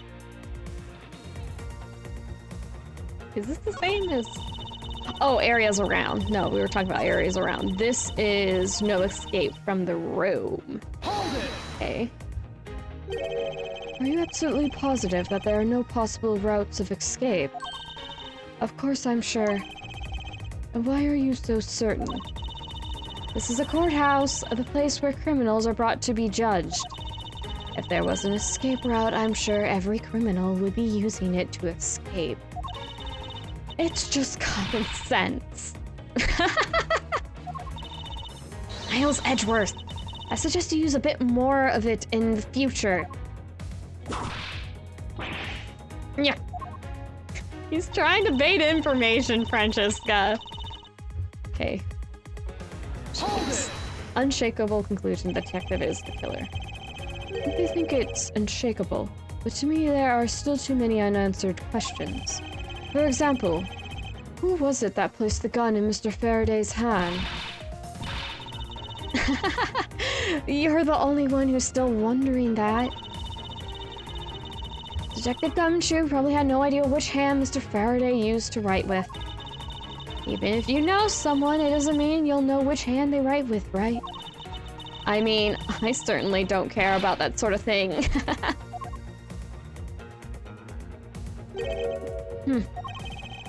Not about to let her get a raise out of me with such a flippant statement. I suppose we really reached the end now. I already have my trump card ready. All that remains is to play it. But before I do, I think I should inquire into a little something about her argument. You said earlier that you confirmed the alibis of every person other than the suspect. However, I don't recall either Francesca or myself speaking with you about the subject. Ah, but there were witnesses for you. There is your mentor who gave you an alibi. I see. As for the little missy, she came to the courthouse during the recess. It was stopped by a security guard at the door to the hallway. She gave him quite a whipping for that, or so I heard. The daughter of Manfred von Karma, and I will not be forcibly stopped by a guard or a bailiff or anyone else. Girl, chill. Wait, so basically the only reason Francesca bothered to show up today was because she found out that I was to be the replacement prosecutor. By the way, Miss Yew, what about everyone's alibis before Detective Gumshoe was assigned to guard duty? What about them? Have you looked into what people were doing during that span of time? What kind of idiot do you take me for? It doesn't matter when the killer went into lobby number 2. From the time we heard the gunshot, to the time Mr. Bad and I arrived on the scene, as we dashed from lobby number 1, the only person who could have committed the crime was Detective Gumshoe. Yes, let's talk about when you and Detective Bad heard that gunshot, shall we? I suppose that if we go by your logic, then Detective Gumshoe is the only one. However, what if the crime had occurred at an entirely different time than when that gunshot you heard went off? What then? That hit a mark. Objection! Oh. Let us read the dialogue, woman, before you shout out objection. That gunshot was a trap meant to manipulate our perception of when the time took place. Sadly, your explanation is very lacking, Edgeworth. The gunshot we heard in lobby number 1. Care to explain how that could have been fabricated? Tape. That tape? Oh, she's putting on her makeup. Does she do that as a nervous habit? Yes, it's exactly what you think it is. This is the surveillance tape of Mr. Rell the prosecution presented in today's trial. This was found loaded in the video player in lobby number 2. That was connected to the large television that had its volume turned all the way up. You can't honestly mean that the sound we heard was the gunshot in the video. Oh, but I do. Which leads me to my next point. The murders occurred much earlier than when anyone heard the gunshot. That hit a mark. That's the only thing I can think of, too. After committing double homicide, the killer took the surveillance video out from Mr. Faraday's evidence bag and turned the television's volume all the way up, and then left the video to play. If played from the beginning, it would take 30 minutes for the gunshot sound to come on. And since we know that this method of time manipulation is possible, it opens up the possibility that the killer is someone other than Detective Gumshoe. Objection! Sound from a television doesn't amount to much here. But of course Mr. Prosecutor Edgeworth and little Miss Von Karma already knew that much from the very beginning, right? Of course we knew, didn't we, Miles?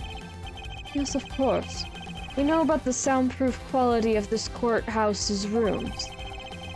Of course, I'm not about to admit that we had no idea until only a little while ago.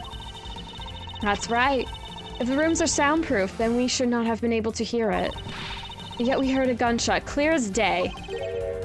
And? And? That's it. The end of story. But it's not. How should I explain why she was able to hear a gunshot from a soundproof room? There was a hole in the wall. Why did that make me laugh? The windows were open. There is actually one common point between lobby number 1 and lobby number 2. And it is that despite the fact that both rooms have air conditioners installed, a window was opened in each. She's just more and more panic putting on her makeup. Now that we know the window in lobby number 2 was opened by the killer, however, a window in lobby number 1 was also open. It's probably just a coincidence. They were both open at the time. It was no mere coincidence, I assure you. Why was the window open in lobby number 1? Oh, why was the window open in lobby number 1? The answer is that a certain person did something to cause the window to be open. That person who triggered that action, that person is the real guilty party. Your killer in this double murder is... you! Miss Calisto Yew. I hereby formally indict you of the murder of Mr. Faraday and Mr. Rell.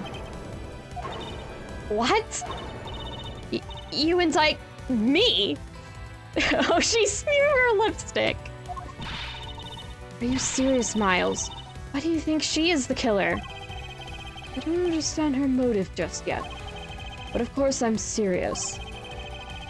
Because she is the only one who could have done it. Well, Miss Yew, do you still feel like laughing now? Of course I do, Edgeworth. Our argument must not be tight enough yet. Although I never thought things would spiral into this. Well, I'll have you know I'm enjoying this dance. Quite a bit. I guess this means it's time for my own rebuttal now, right? Face off! You argue that the window was open. However, do you have proof it was I who did that? Furthermore, do you have proof that the tape was used in committing the crime? Frankly, I'm shocked at you for going around accusing people of murder like this. Especially with the logic as full of holes as yours. This is where it really starts. I mustn't let my guard down for even a second, or the truth will blow away. Now is the time to put the patented Von Karma perfect proof to the test.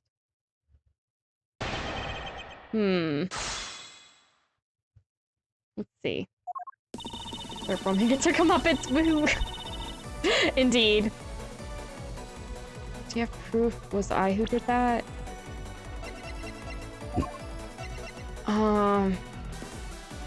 Moving to bad by use same perfume as one spill in that lobby number 1.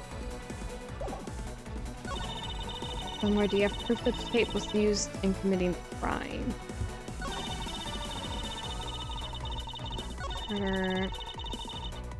Hold it! Let's press on this. Full of holes. Well, I suppose it might be. Oh, admitting to your faults now, are we? At this point in time, is what I meant to say. I take that to mean you're just a sore loser. No matter how full of holes my logic may be right now, if I plug them one at a time, I will ultimately make my way to the truth. What a paradox. Take care not to fall into one of those holes before you fill it up. Miles, you remember, don't you? About why a window in lobby number 1 was open? Yes, of course I do. That's how I'll attack. I'll present the reason why the window had to be open. Okay, that's what the game wants me to do. Where's the perfume? There it is. I didn't think it'd be that easy. I'm sure you've seen this before, haven't you, Miss Yew? Edgeworth, I never knew you were into wearing that kind of perfume. It's not exactly what I'd recommend for boys, you know. Well, this isn't mine. That's right, it's mine, and I received it from Detective Bad, you see.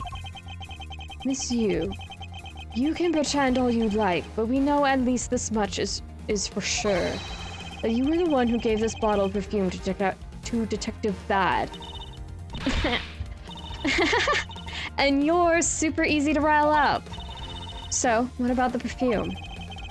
While you were in lobby number 1, you made a big show of spilling some of this perfume. That's according to Detective Bad.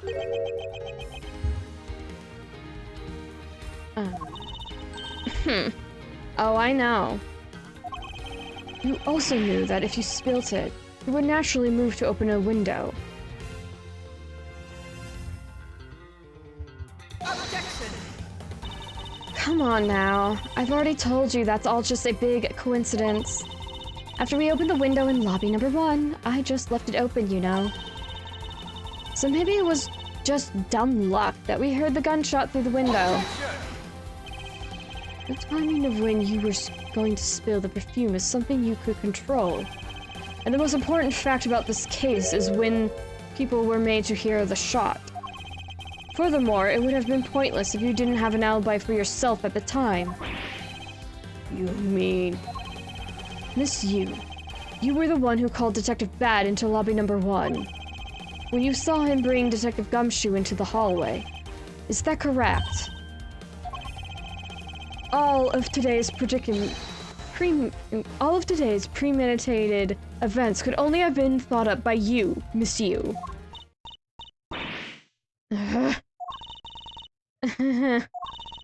You accuse me of murder on the fact that I spilled a little perfume. Well, allow me to say this much. I couldn't have killed Mr. Faraday. Would you care to testify as to why? Look, I've had a lot of fun today, really. But I got weary of this game of cat and mouse. Let's make this the last testimony and wrap this absurd case once and for all.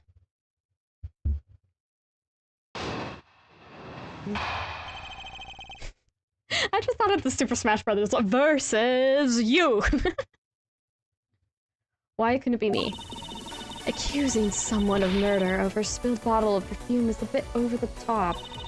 But I suppose forgery of evidence is to be expected of a disciple of Von Karma.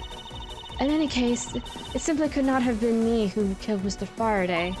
After all, I don't even know where the knife that was used to kill him came from. Miles, her testimony is flawless. Yes, but no matter what sort of trick she may try to pull, she won't escape me. If I'm lacking in information, I'll just draw it out of her. Okay, I should probably ask about the knife first. Yeah, I don't think I have to question about the perfume. That's just a dig. The knife. Hold it! Ooh, the screen's going dark. At this rate, she will inevitably escape. But if she really was the one who killed Mr. Faraday, then she must have known about the existence of the knife. I'm sorry, Miss Yew. Maybe you weren't aware. However, the knife that was used to kill Mr. Faraday was taken from his evidence bag. Miles, what do you think you're doing? Draw the truth out of her, that's what I'm doing. Huh? But I don't recall a knife being present at the trial earlier today. She's panicked putting on her makeup again. Well, I suppose that's because the evidence was something Mr. Faraday had yet to use. So that's what you're trying to do. Look, why don't you cut it out with the lies? I've already figured you out. There was no knife inside Mr. Faraday's evidence bag. The only evidence he had yet to present was the key the Yatagarasu had sent. And unless the key can magically turn into a knife, you really don't have a leg to stand on. Did you really think you could trap me? Come now, be honest. I never intended to do such a thing. It was all a misunderstanding on my part. In any case, I wonder if you might append what you just said to your testimony. Sure, why not? I'll even say it as many times as you'd like. There's a key in his evidence bag, but you can't kill anyone with a simple key. Do I want to press on this again? Sure, I'll do that just in case. Miss Yew, I'd like to confirm something with you one more time. Oh? Well, what's going to happen to Detective Gumshoe after this? I don't need to ask you about that, because he isn't the killer. Looks like the number of wrinkles on your forehead have increased yet again. And she's laughing her butt off. I'm not doing that. That's gonna hurt my throat. That issue aside, Miss Yew, I'd like you to ask about what was inside the bag. You are sure it was the Yatagarasu's key, correct? Yes, I'm sure. Which is why I'm completely baffled as to where that knife could have come from. I think I've just spotted a road to a perfect victory. Finally, it would appear that you have revealed your true identity, Miss Yew. Miles, your final statement. Yes, I know. All I have to do now is to present the evidence. But what is this ominous feeling that I can't shake? Okay. Gotta wait for the dialogue to go. Having me. Brother, you know, knife. One more. There's a key in his evidence bag. Yeah. Objection! Miss Yew, I wonder if you might take a look at this photo for me. This is a picture of the key that Yatagarasu sent to the police. However, while it may look like a key at first glance, it, in fact, has a secret ability to transform into a knife, which means that what was inside Mr. Faraday's bag was both the Yatagarasu's key and the murderous knife. You knew that the key was inside Mr. Faraday's bag, did you not? Yes. With the Yatagarasu's key alone, is more than possible to kill Mr. Faraday. Ugh. You understand now. Just know. Objection! Oh, are you gonna speak? Do you understand now, just knowing of the existence of the Yatagarasu's key? Then she objected. I still haven't had a good look at it. Showing it to me from that far away. You could be lying for all I know. Would even now feign ignorance. I'm not feigning anything. We can't have you accusing me of a crime with false evidence now, can we? I mean, Mr. Von Karma. I've heard some very interesting rumors about him. Are you mocking my papa? You dare sully the good name of my mentor. Now take a good look. This piece of evidence is more than real. Wow, who knew there was such a trick to this thing? Are you satisfied now? But of course, you knew from the very beginning, didn't you? You knew that the knife and the Yatagarasu's key are one and the same. Otherwise, someone like you, who isn't a member of law enforcement and who would never have been privy to this trick, would have... Wait. Otherwise, someone like you, who isn't a member of law enforcement and who would never have been privy to this trick, would never have known about it to begin with.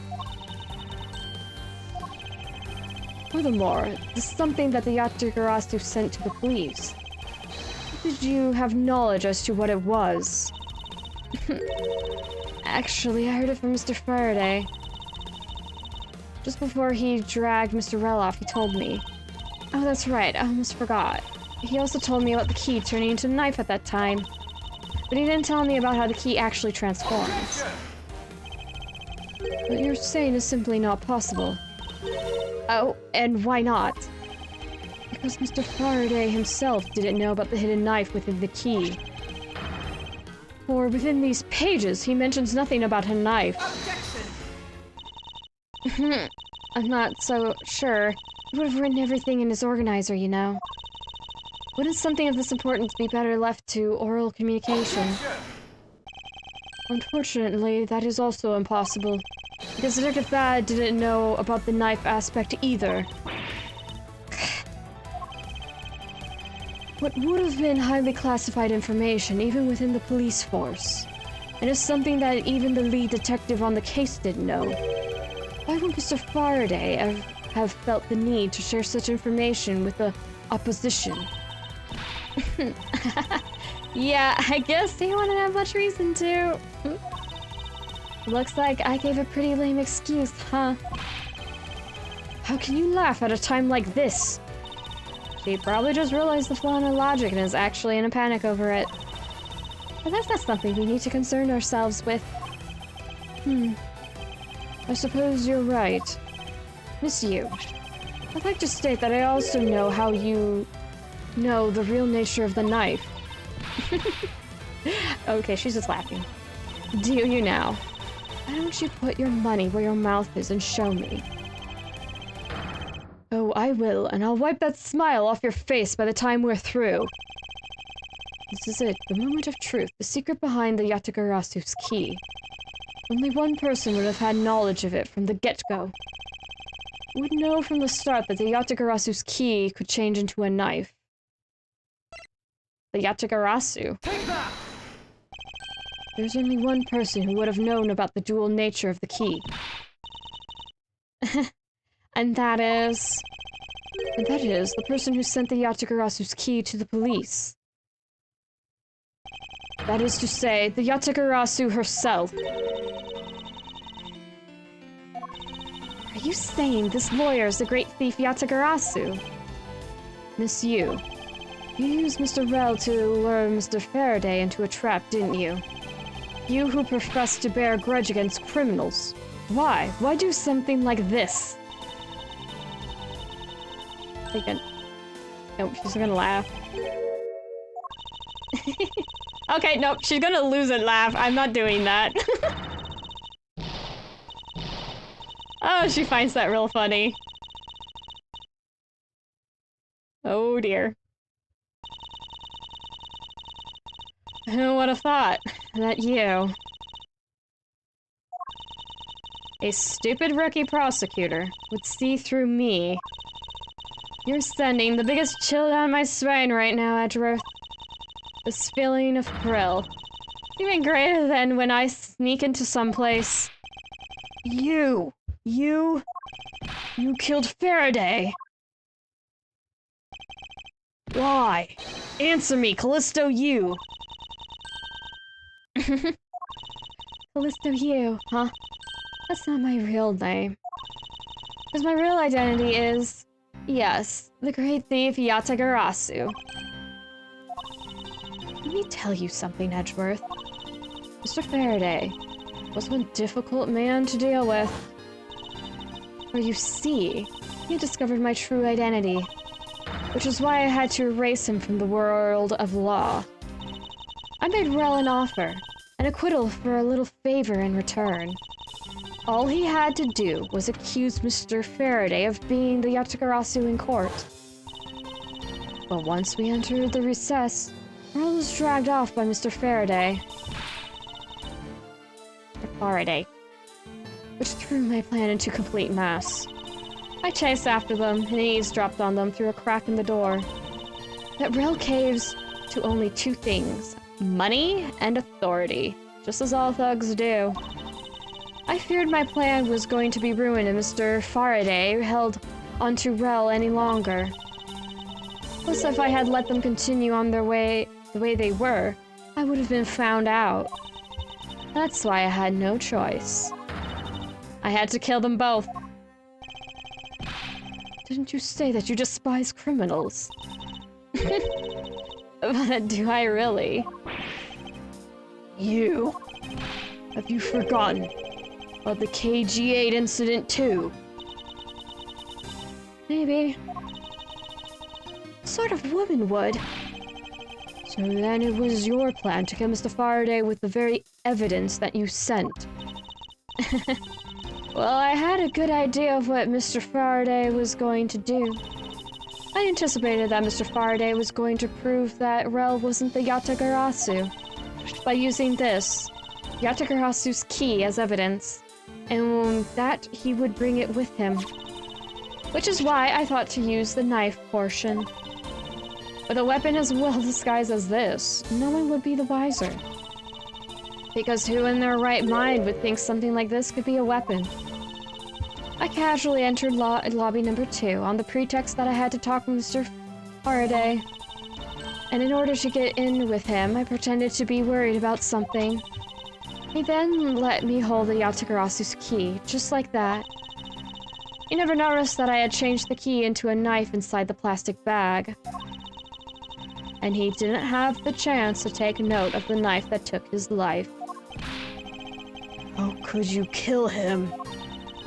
I knew him from a long time, you know. At the very least, I thought to give him a quick and painless death. But if you killed Mr. Faraday first, there was no need for you to kill Mr. Rel as well. I believe I mentioned why we were placing Detective Gumshoe under arrest. Something about having accidentally created an eyewitness. And how that led to the killer thinking about setting them up as though they killed each other. And the trick with the surveillance tape. Yes, I hadn't actually planned to use a gun. The risk was too high that I'd be caught. However, that's when I remembered the existence of that surveillance tape. Which is why I had Rel help me set up the crime scene. And after all was said and done, I rewarded him for his hard work with a bullet. You're a defense attorney, aren't you? How could you betray a client? Client? If you want to talk about who was a client of whose first, it was me. I was a client in the murder of the Kodofian emissary staff member, Dead Man. You ordered a hit job. You still haven't figured it out, Mr. Bad. I had Dead Man killed because he was about to give away info about the smuggling ring. Now, who exactly do you think would benefit from such an assassination? It can't be you. You're... That's right. I'm a member of the smuggling ring. What? How could this... You don't mean...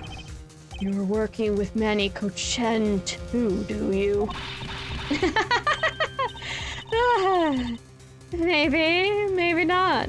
Guess you'll never know. The Yatagarasu claims to be noble, but you're just another cold-blooded murderer. That's right, little girl. The Yatagarasu is just another killer. Be quiet, you. Yatagarasu! You can run from the law, but you can never escape it. So just humbly accept the judgment of this court. She's still laughing. Hey, Edgeworth. Do you know that Yatagarasu has 3 legs? Do you know why that is? Totally clueless. No, well, let me tell you. It means that the Yatagarasu has more than one razor-sharp way to do her work. Oh, she has a gun. Everyone hit the deck, she has a gun. You really are too naive, Edgeworth. You even handed the Yatagarasu's key right to me without a second thought. Everything may not have gone according to plan, but I'll still gladly take it. You mean the key was your real target? After everything I gave you, such great advice. You used the plant. Or you as a plant. Is she a plant? It's you as in the plant. It's a double meaning pun. It's the plant and you as in... You is the real perp. Didn't I tell you to always keep a good eye on a criminal? Or you may regret what comes of your negligence. You two, get down! Yeah. Ah! Francesca fell on her butt. Nick, my body, I can't move. Hey, mister, to your right! You! Girl, run! There goes the detective. And Kay ran after them too. Kay, don't go run after a person with a gun! Are you alright, Francesca? I'm perfectly fine, Miles. Her voice is shaking. But it looks like she's unharmed. Where did Kay go? That's a gunshot. Oh, somebody died. Somebody died. Somebody died. Oh no. I have a feeling somebody died. Oh no, it's probably- oh no. Wait.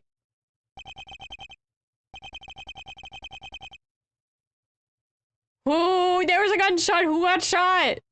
Don't sorry me. Who got shot? Was it you? Go to the hospital. I'm freaking out, man. Oh no. What happened? Sorry, but it looks like she got away. I called the precinct. They should have a perimeter set up soon. Detective Bad, are you alright? I heard a gunshot. I'm okay. Just got another hole in my jacket. You may say he's fine, but he looks quite shaken. More importantly, boy, I mean Mr. Edgeworth, Miss Von Karma, are you two hurt? I'm absolutely fine. I'm also alright, thanks to Kay. Speaking of Kay, where is she? I don't know. She just sort of disappeared. I'll go look for her. Oh, and... Hey, Detective Gumshoe. Yes, sir! Detective Badge, sir! I'm sorry I doubted you. Don't worry, sir. It's not your fault. Is Bad a bad guy? No, I don't think Bad is a bad guy. I think his name may be more of a play- Okay, there goes the mic. I got my hand caught in the mic cord. I think Detective Bad comes from, like... I don't think it's, like, bad detective. I think it's more of, like, badass. I think that's where his name comes from. I guess. Again, I have watched this. I don't remember Detective Bad being a bad guy. Now that we're past this, I remember you being a bad person. That's kind of obvious, though, because it's like, gee, I wonder who the main target is. The person who talked to one of the baddies and has been antagonizing us this entire freaking episode. How bad? Her pulling a gun on you is still like, oh gosh. Lady with a gun. Now, I don't really remember what happens after this. Actually, that's the only thing I remember, to be honest. I wasn't lying in the beginning. That's the only thing I remembered. I'm like, points at, I know she's bad. I don't remember anything else. Anyway, don't worry, sir. It's not your fault. Well, I lied to you guys too, after all. I heard about what happened from Kay. Lying while giving testimony is still unforgivable. But in this case, you were protecting Kay and her feelings. Looks like you just might have what it takes to be a real detective. So don't go ever losing that detective spirit, okay? You got it, Pops! Pops? Watched one too many detective dramas recently, have we? We do single-handedly destroy the cheery atmosphere with one snarky comment. Edgeworth is like, read the darn room, girl. He's like, sister, read the room. I should get back to the investigation. I swear I'll catch you if it's the last thing I do. Oh no, run away. He's gonna try to catch us. Whoop. Be careful, Detective Bad, and take care. Thanks. Well, I'm off. Maybe we'll run into each other again someday. Off he goes. Thanks a bunch, pal. You're the best. You really did find out the truth behind everything. Yes, well, I'm glad we solved everything before you were taken to prison. The judge is so... The judge is so sad. Yes, the Detective Bad is protective of the kids. You're gonna keep the kiddos safe. I can't believe how much trouble I caused you with my testimony, Detective Gumshoe. Ah, was no problem, really. I mean, I lied too, so I didn't help anything. It's really not your fault, Your Honor. Well, even if we didn't have His Honor's testimony, I think that lawyer would have found another way to get you convicted on her behalf. Yeah. I can't believe I was about to get fired during my first week as a detective. Well, so long as you're not fired, you should work hard, give you all that you have, and perform your duties well. Oh, and one more thing. I left a present for you with me. She did? Oh, what is it? What was it that Kay left for me? The proof of their friendship. Swiss roll, where is it? There it is. Detective Gumshoe and Kay brought the Swiss roll together. Take that! It's a courthouse special Swiss roll. Can I really have it? Yes, it's a present meant for you, after all. Thanks a bunch! You have no idea how happy this makes me, pal. I'm gonna eat this right now. Sure, go ahead. The Swiss rolls Detective Gumshoe and Kay bought together. While the one Kay saved never reached her father, it would appear that her sentiments have touched the heart of this detective. Detective Gumshoe is now dad! He's not, but I'm Gumshoe seems to be He is! I mean, he gets his pay cut so much that he only can afford, like, cheap foods like ramen. He's very food motivated. I think if you offer this guy, like, I feel so bad for Detective Gumshoe, honestly. I know there's a lot of characters in here. You know, the only character I can think of that has a worse time in here is like... Well, Kay has a pretty bad time. We'll get to her eventually. There's only like a few people who I'd say have it worse. Like Apollo Justice being one of them. Oh my gosh, that guy goes... They're so mean to Apollo. Poor Apollo. There's one other character, but I'm not gonna bother saying the name. That's gonna be spoilers for something. So I don't want to mention it because I'm like, something really bad happens to this character, and I'm like, yeah, I that might give an early hint if they ever play through that story, so I'm not gonna do. Boy deserves he do! He absolutely do! Okay. He's so happy, it's as though he's having a welcome back celebration of his own. Well, I was asked by Kay to give it to him. Whoop! That was good, pal! Can't believe I got to eat 2 of these delicious things in one day! Can I have one? They sound really good. Though they also... no. It'd be a Japanese style thing, so actually it wouldn't be a sugar bomb. I really want a Swiss roll.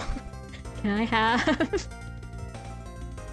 It's like I'm in Swiss roll paradise or something. I gotta thank Kay myself. Hey, wait, where is she? I only noticed just now. Was his mind not present when we discussed her earlier? Detective Bad left to go search for her earlier. Maybe you should go join him. Yeah, you betcha, pal. I'm gonna go help him. Oh, but first... You know what, pal? Actually, I guess I shouldn't be so rude to you anymore, huh? I'm gonna stick right by your side from now on, Mr. Edgeworth, sir. You brought this on yourself, Edgeworth. I sense nothing but a most troublesome relationship from that ominous statement. We should go home too, Miles. We have to hurry and report what has happened to Papa. Agreed. I'm afraid we must be going now, Detective. Roger, sir. Don't you worry. I'll investigate the next case we're on real well. I'll, be counting on you. The scent of trouble is definitely in the air. It's like a bad dream. My first outing at court came to a disturbing end.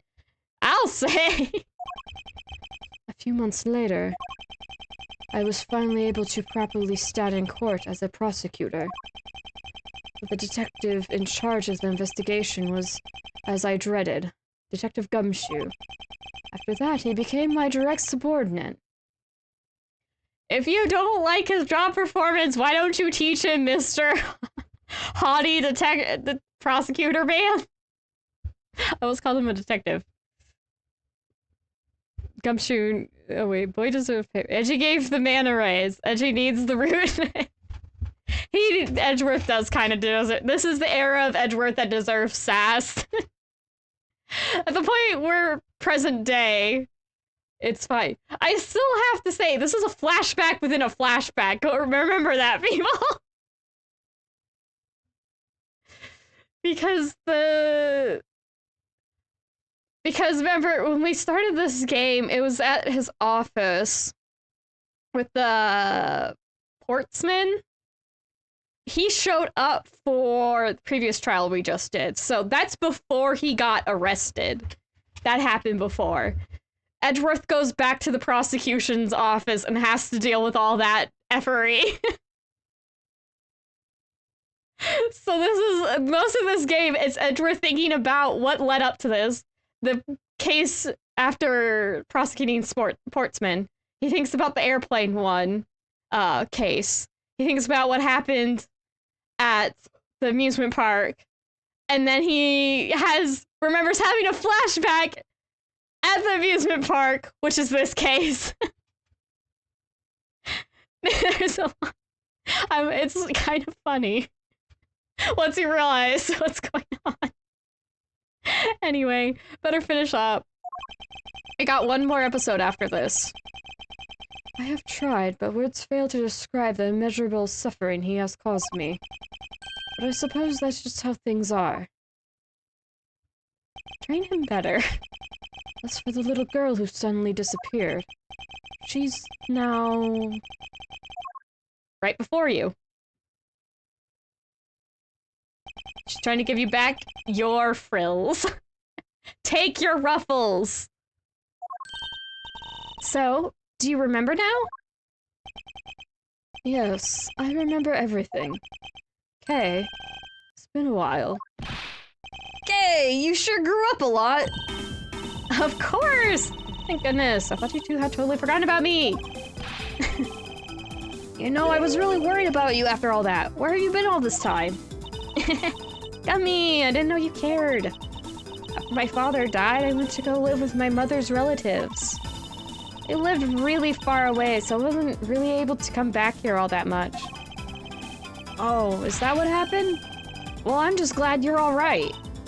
Edgeworth doesn't appreciate how lucky he is to have the backing of Gumshoes. This man is devoted and persistent. If his allies are in trouble, he will doggedly go and try to help. Honestly, he's so helpful. He may give Edgeworth headaches, but my gosh, the criminals would have gotten away with so much if it wasn't for this man right here. I'm like, give him a raise. Make him into a detective for defense attorneys. He's much better at being a detective for defense attorneys than he is at a prosecutor. Prosecuting attorney. Evidently. This man deserves a raise, in my opinion. So does it all make sense now? You betcha it does.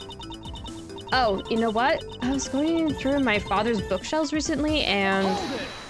Ooh. Actually, there's still a number of things that don't make sense, Kay. Huh? First of all, why did you come all this way to see me?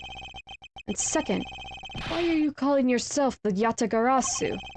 The Yatagarasu is Calisto Yew, the woman who killed your father. No, you're wrong. The real Yatagarasu was my father. Edgeworth is just confused now. Mr. Faraday was the Yatagarasu. Like I said, I was going through my father's bookshelf recently, and I found a secret diary hidden among his books. I have no regrets in choosing to walk the path of the Yatagarasu. That was written in his diary, and that's how I know for sure. But that's impossible. What's with that look? You don't believe me? It wasn't just the expression on my face. I clearly said it was impossible just now. Alright then, how do you explain this? It's a way of disarming any security system of the user's choosing? Yep, that's Little Thief. Truth be told, this is the Yatagarasu's greatest secret. And this little gizmo was used by my father. Wow, Mr. Faraday wasn't just a great prosecutor. He was really a great thief, huh? Yeah, my father worked really hard to steal the truth. But he was killed. The Yatagarasu is no more. Despite that, the Yatagarasu has been spotted again recently. Someone other than you. You as in K, not as in Calisto Yew. That's gonna be slightly confusing. Here, Mr. Edgeworth, take a look at this article. Yatagarasu sends card to emissary. The card received by the emissary. Mercurial News. Evening edition. It's a cat!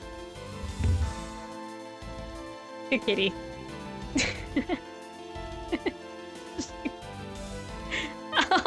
Tiny squeak! I don't know if that pot was shown or not. I know the purrs don't. Okay. Enough kitty. I want to pet the cat. Finish this. Like, I haven't pet my cat. The Yatagarasu sent the emissary a calling card. Yeah, meaning this person's a fake. I'm almost certain that Calisto Yew lady is behind this. Because the real Yatagarasu would never send something like a gaudy card. But the Yatagarasu did send a white calling card along with anything to be publicized. That's what Detective Bad told me 7 years ago, if memory serves. Well, as soon as I heard the news, I got all wound up. Well, she said gaudy white. Apparently it was a different color. Well, as soon as I heard the news, I got all wound up, and I knew couldn't just let it go. So I searched you out, so that I could obtain the truth behind the Yatagarasu. Because if anyone can help me find it, I'd figured it's you, Mr. Edgeworth. So you're saying that I have your father's and Miss Yew's identities backwards? Yes, because the real Yatagarasu is noble to the end. And I want to revive the real noble Yatagarasu. If I don't, my father will never be able to rest in peace. Hey, you're so honorable. I don't care what anyone else thinks. I'll always be here to cheer you on, pal. Even if you are honorable, a thief is a thief. And if you are plotting to commit a crime, then I'm afraid I can't be complicit. Mr. Edgeworth. Guys are not making it easy for me. Who am I supposed to support now? Mr. Edgeworth. What I want from you is not to steal something. What I want is the rest of that evil woman. What evil woman? You mean Calisto Yew. I think it's too hard for me to catch her all by myself.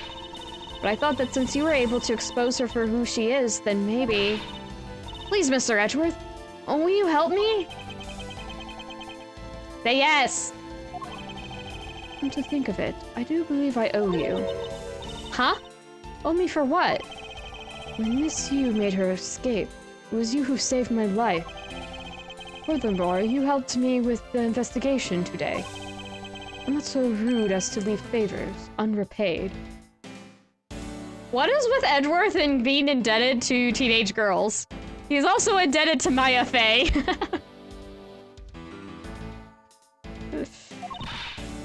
Then you mean? Yes. That case has been weighing down on my soul ever since that fateful day. Perhaps the time has come to settle things once and for all. If you don't intend to soil your hands in a crime, then I believe I can help you. Mr. Edgeworth, thank you! Yay, Mr. Edgeworth, sir! Isn't that great, Kay? Yeah, it sure is, Gummy! Even though he had completely forgotten about her until just now.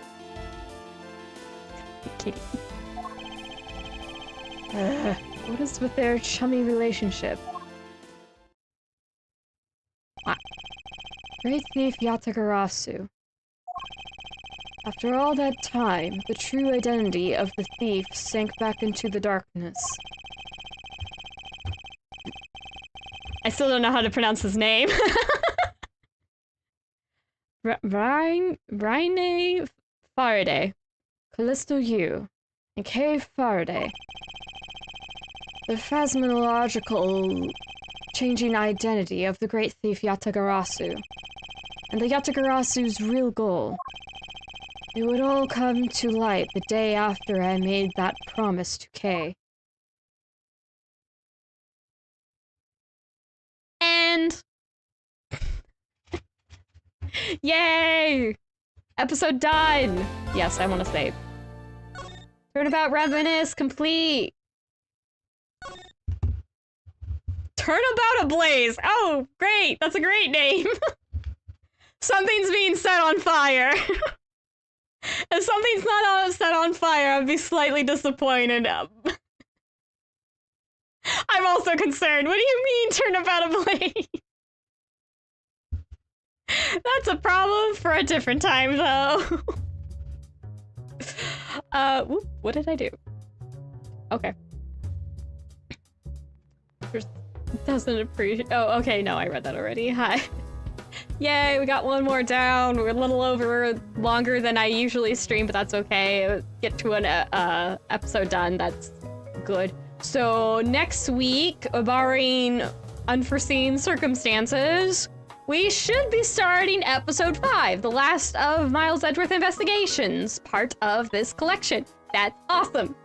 This one is pretty good. I've been looking forward to doing this one, because this one, and I think all of the ones in the Prosecutor's Gambit part, or side of this collection, all are really good.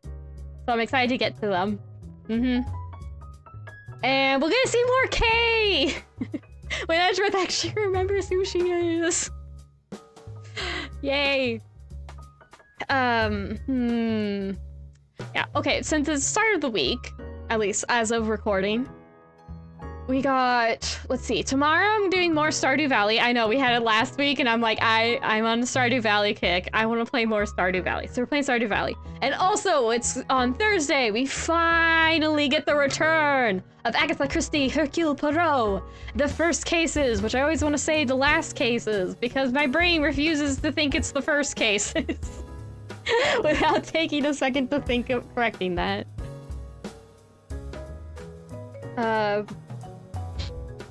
And then we're ending off with on Valentine's Day, because I forgot that was the 14th, but we're also playing Final Fantasy XIV on the 14th, on a Friday.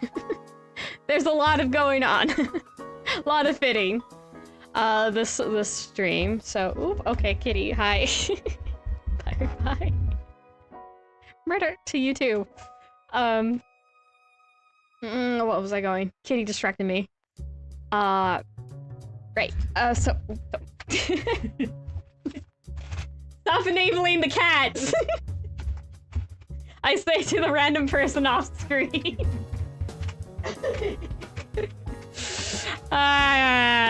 Troublemaker. Good kitty. You... Here, be free. You be free. Okay. Okay. So, yeah, that is what to look forward to. I think we might also be done. I wonder if we'll also get done through the episode for be having the first cases. That'd be interesting. We get 2 mysteries done in 1 week. That'd be interesting. In any case, that is it for today. Thank you all so much for coming, whether it was in the VOD or live. I appreciate both. Be sure to leave any likes and comments down below if you feel up to leaving some. I appreciate it. I feel very grateful for any support, especially if you decide to subscribe if you're on YouTube or follow on the Twitch side of things. I am on both. And with that, it is time for farewells, and I hope to see you in another stream, but for now it is bye bye, and I hope to see you in that other stream.